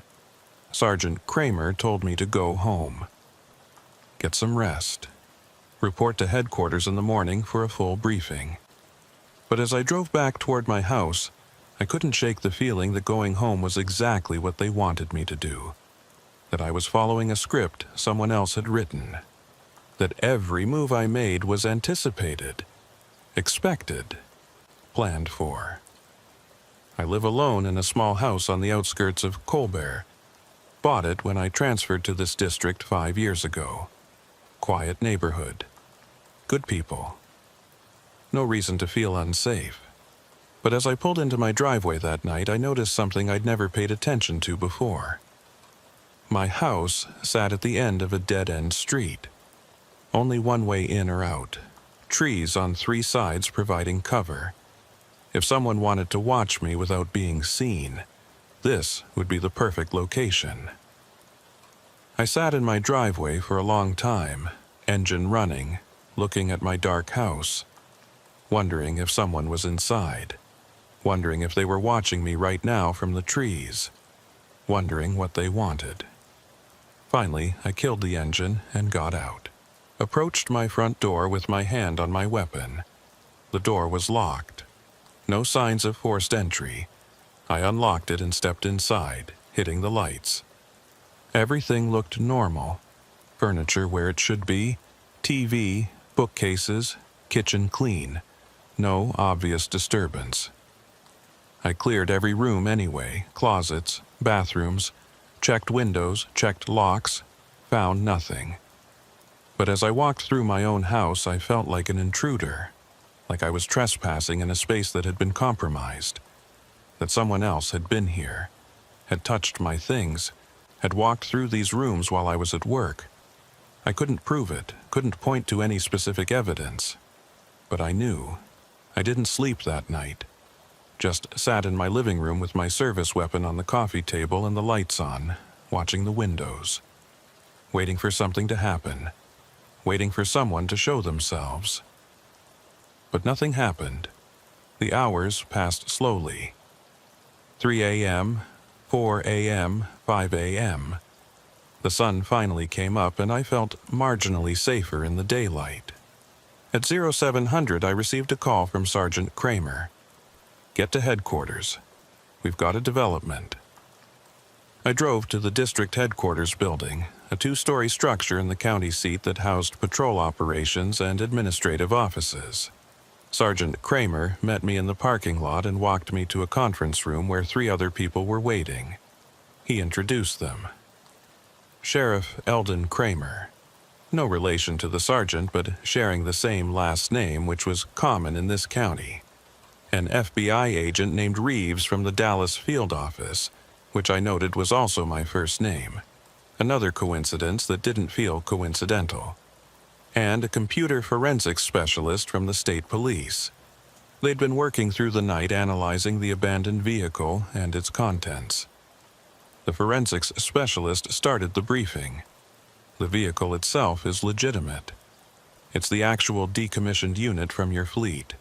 Someone purchased it at auction, completely restored it, and modified it to current specifications. That's not illegal by itself. Lots of collectors do that. But the department markings are illegal, and the computer terminal was modified with custom software. She pulled up images on a laptop. The software on that terminal is sophisticated. It's not something you download or buy commercially. This was custom-coded by someone with significant technical expertise, and it's designed to do one thing: track your actual patrol unit in real time. We pulled the GPS logs. This vehicle was parked at that location for 3 days before you found it. But the terminal was actively monitoring your location the entire time, tracking your movements, recording your patrol routes, building a predictive model of your behavior. I felt my stomach turn. They were tracking me? The FBI agent Reeves nodded. for at least 3 months. We found archived data going back to August, every shift you've worked, every stop you've made, every route you've taken, all logged and analyzed. Sergeant Kramer added, "Someone's been studying you, Officer Calhoun, learning your patterns, preparing for something. And based on that terminal entry for November 7th, we think they're planning to make their move in 4 days." Sheriff Kramer spoke up. "We're treating this as a credible threat against a law enforcement officer. You're being placed on administrative leave effective immediately. We're providing protective detail. And we're investigating everyone who's had contact with you in the past 6 months to identify potential suspects." I shook my head. I can't just hide while someone's out there planning something. Let me work this. Let me help figure out who's doing this. The sheriff's expression was sympathetic but firm. "You're too close to it. You're the target. Best thing you can do is stay safe while we work the case." The briefing continued for another hour. They showed me the contents of the folder in detail. Photos of my house taken from multiple angles at different times of day. Copies of my personnel file that should have been confidential. Copies of reports I'd written on cases going back years. Someone had access to databases they shouldn't have had access to. Someone inside the system. Or someone who'd compromised the system. The FBI agent explained that they were already running background checks on everyone with database access, looking for financial irregularities, looking for connections to criminal organizations, looking for any indication of who might have had motive and means to conduct this level of surveillance. But here's what concerned me most. In that folder, mixed in with all the surveillance materials, was a document I'd never seen before. A patrol report dated November 7th, the same date as the final patrol entry on the terminal. The report described a traffic stop on Farm Road 147, my patrol route. The vehicle stopped was listed as a dark sedan with obscured plates. The report said I'd approached the vehicle following standard protocol, made contact with the driver, and then the report ended mid-sentence. Just stopped. Like someone had cut it off. Like the rest hadn't been written yet. Or like the rest hadn't happened yet. The implication was clear. Someone was planning a confrontation. Planning to create a situation where I'd make a traffic stop on November 7th. Planning something that would result in that report never being completed. I looked at Sheriff Kramer. "You need to let me work that night. Let me patrol. If they're expecting me to be out there, if they're planning something, then that's our best chance to catch them. Use me as bait." The sheriff shook his head. "Too dangerous. We don't know what they're planning. Could be an ambush. Could be an assassination attempt. I'm not putting one of my officers in that position." The FBI agent leaned forward. "Actually, with the right precautions, Officer Calhoun might be right. If we know when and where they're planning to make contact, we can control the situation, set up surveillance, have backup units in position, turn their trap into ours." The room went quiet as everyone considered this. Sergeant Kramer spoke.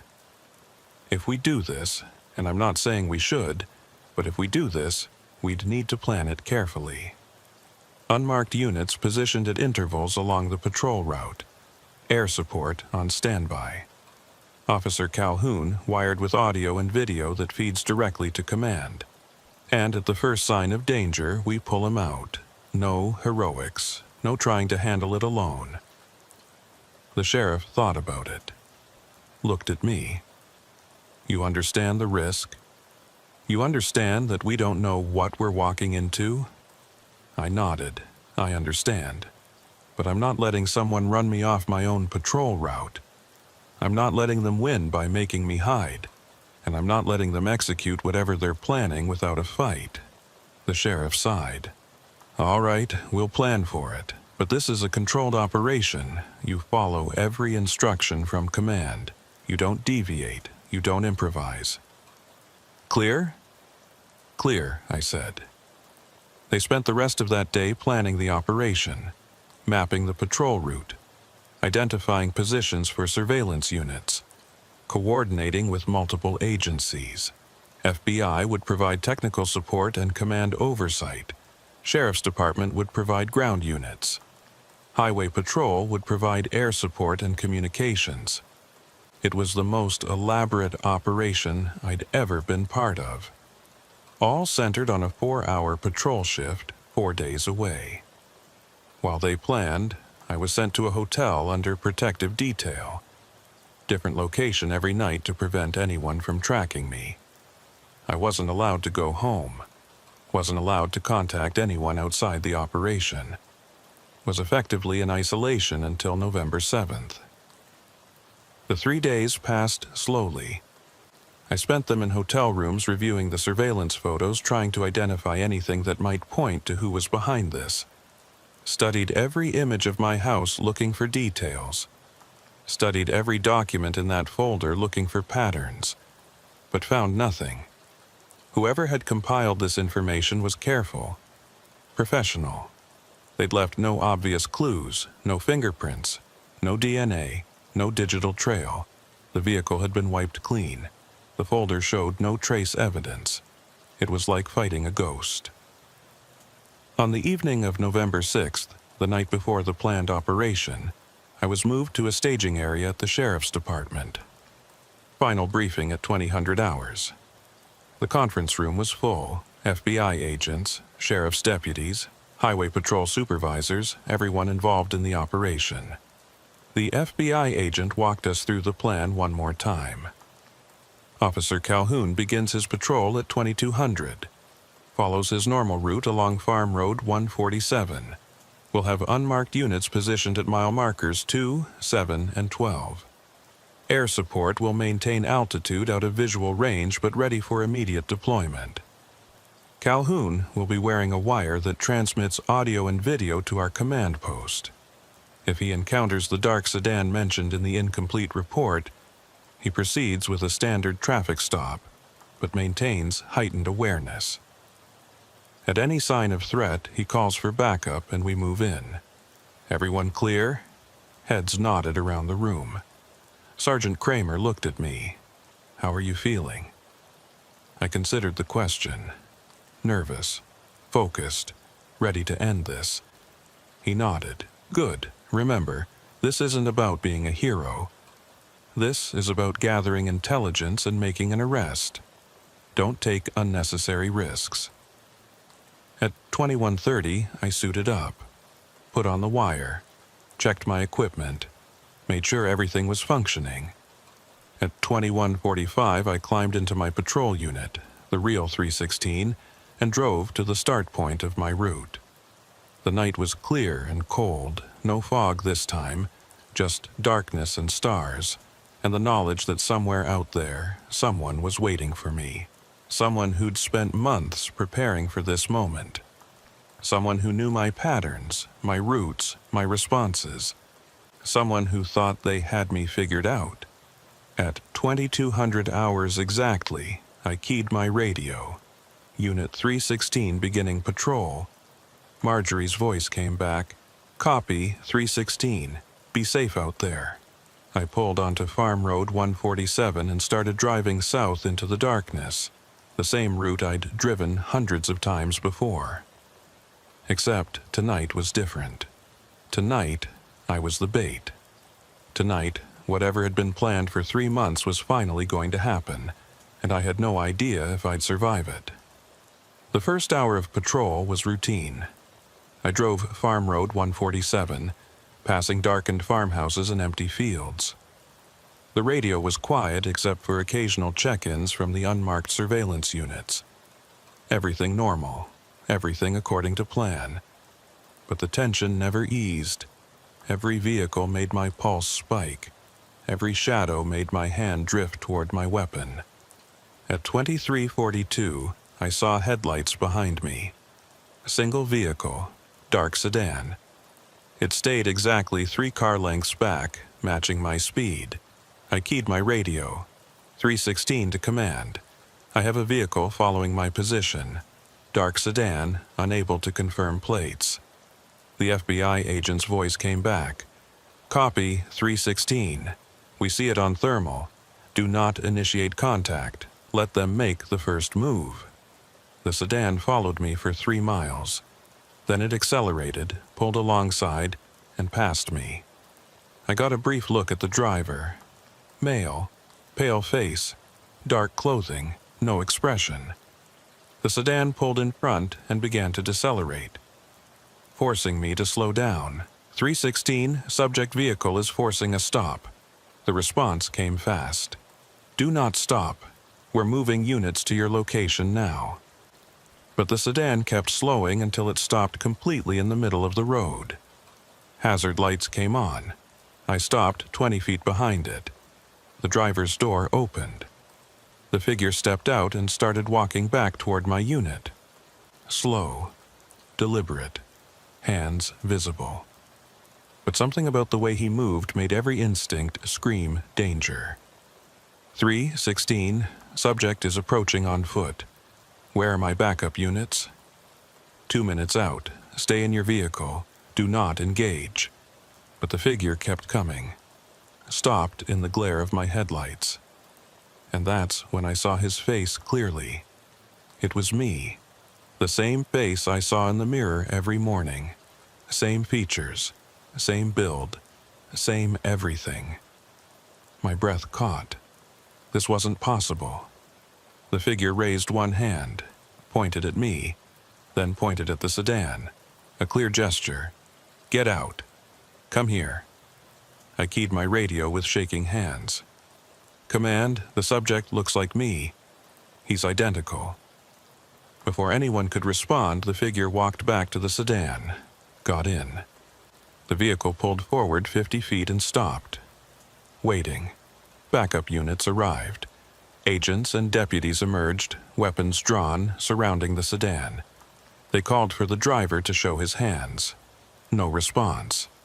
They opened the door and found nothing. The sedan was empty.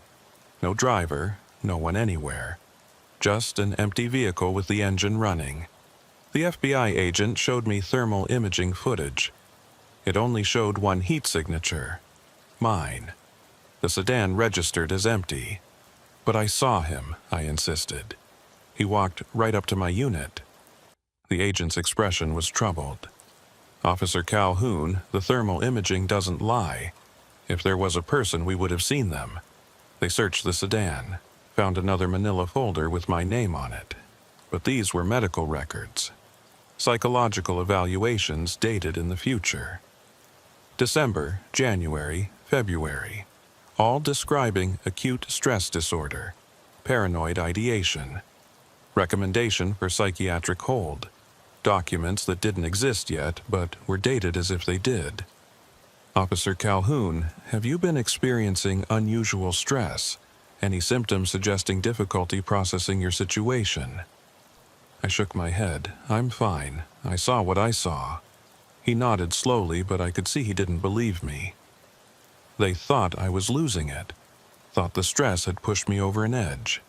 They called off the operation, sent me home with mandatory 3-day leave, told me to see the department psychologist, but I couldn't rest, couldn't stop seeing my own face staring back at me from the darkness. At 0300, my phone rang, static on the line, then a voice. My voice. Officer Calhoun, you need to check your patrol logs. Check November 7th. The line went dead. I pulled up my patrol logs. Found November 7th. The entry was complete now. It described the traffic stop. Described me making contact with the driver. Described me seeing my own face. Described me drawing my weapon and firing. 3 shots. Described backup arriving to find me standing over a body. My body. Identical in every way. Dead on the pavement. The report ended with, Officer Reeves Calhoun placed on administrative leave pending investigation of officer-involved shooting. Subject identity remains unconfirmed. This report hadn't existed an hour ago, but now it was there. Dated November 7th. Signed with my badge number, describing events that hadn't happened yet. I called Sergeant Kramer, told him about the report. He checked the system. Reeves, there's no report dated November 7th in your file. There's nothing after November 6th, but I'm looking at it right now. He paused. Reeves, I'm sending a unit to your location. They're going to transport you to the hospital. This is for your own safety. I looked at the tablet screen. The report began to change. Words disappearing. Sentences rewriting themselves. The date changed. November 7th became November 8th, then November 9th. Moving forward through time, now describing a welfare check. Officers responding to my address, finding my house empty, finding my service weapon on the seat, finding a note, confirming that Officer Reeves Calhoun was missing. Status unknown. I heard sirens outside, the unit coming to take me away. The report settled on a final version. December 15th. It described the discovery of Unit 316 abandoned on Farm Road 147. Officer Reeves Calhoun remained missing. No leads. Case status unsolved. 2 deputies stood on my porch. Officer Calhoun, we're here to give you a ride to the hospital, just for an evaluation. I showed them my tablet. The report, sir, this screen is blank. There's nothing here. I looked. He was right. The report was gone. No evidence. No proof. They checked me into the psychiatric unit. Voluntary admission, though I didn't have much choice. They gave me medication. Told me the evaluation would take a few days. I've been here for 2 days now. They keep trying to get me to admit I imagined everything. Last night, Marjorie Holt visited. She whispered, Reeves, that night you found the abandoned unit, I checked dispatch logs. I found calls from Unit 316 made on dates when you weren't on duty. From locations you'd never been. I reported it. 2 hours later, those calls were erased. I was told it was a database error, told to leave it alone. She looked at me with frightened eyes. You're not crazy. Something is happening that no one wants to acknowledge. That report you saw, dated December 15th. I saw it too, just for a second before it disappeared. And Reeves, December 15th is today. I checked my phone. December 15th, 2011. I'd lost 4 weeks. 4 weeks I had no memory of. I walked to the window, looked out at the parking lot, and there it was, Unit 316, sitting in the lot with its engine running, waiting, empty. I pressed my face against the glass and saw my own reflection, except the reflection wasn't moving when I moved, just standing there on the other side, watching me, waiting for me. I don't know if I walk out of this hospital or if I disappear like those reports predicted. All I know is that somewhere on Farm Road 147, something is waiting. Something that looks like me. Something that's been preparing to take my place. And when it does, no one will notice. They'll just see Officer Reeves Calhoun doing his job, and the real me will be gone. Another unsolved disappearance on a dark rural road. The unit's still out there. Engine running, waiting. And I think tonight I'm going to walk out of this hospital. I think I'm going to get in that unit. I think I'm going to drive back to Farm Road 147. Because that's what the reports say I do. Maybe I'll finally understand what this has been about. Or maybe I'll just disappear. Either way, by morning, Unit 316 will be found abandoned. Doors locked, engine off, no occupant, and no one will ever know what really happened to Officer Reeves Calhoun. No one except whatever's waiting in the darkness. Whatever's been wearing my face. The sun's setting now. My shift starts in 4 hours. Time to go.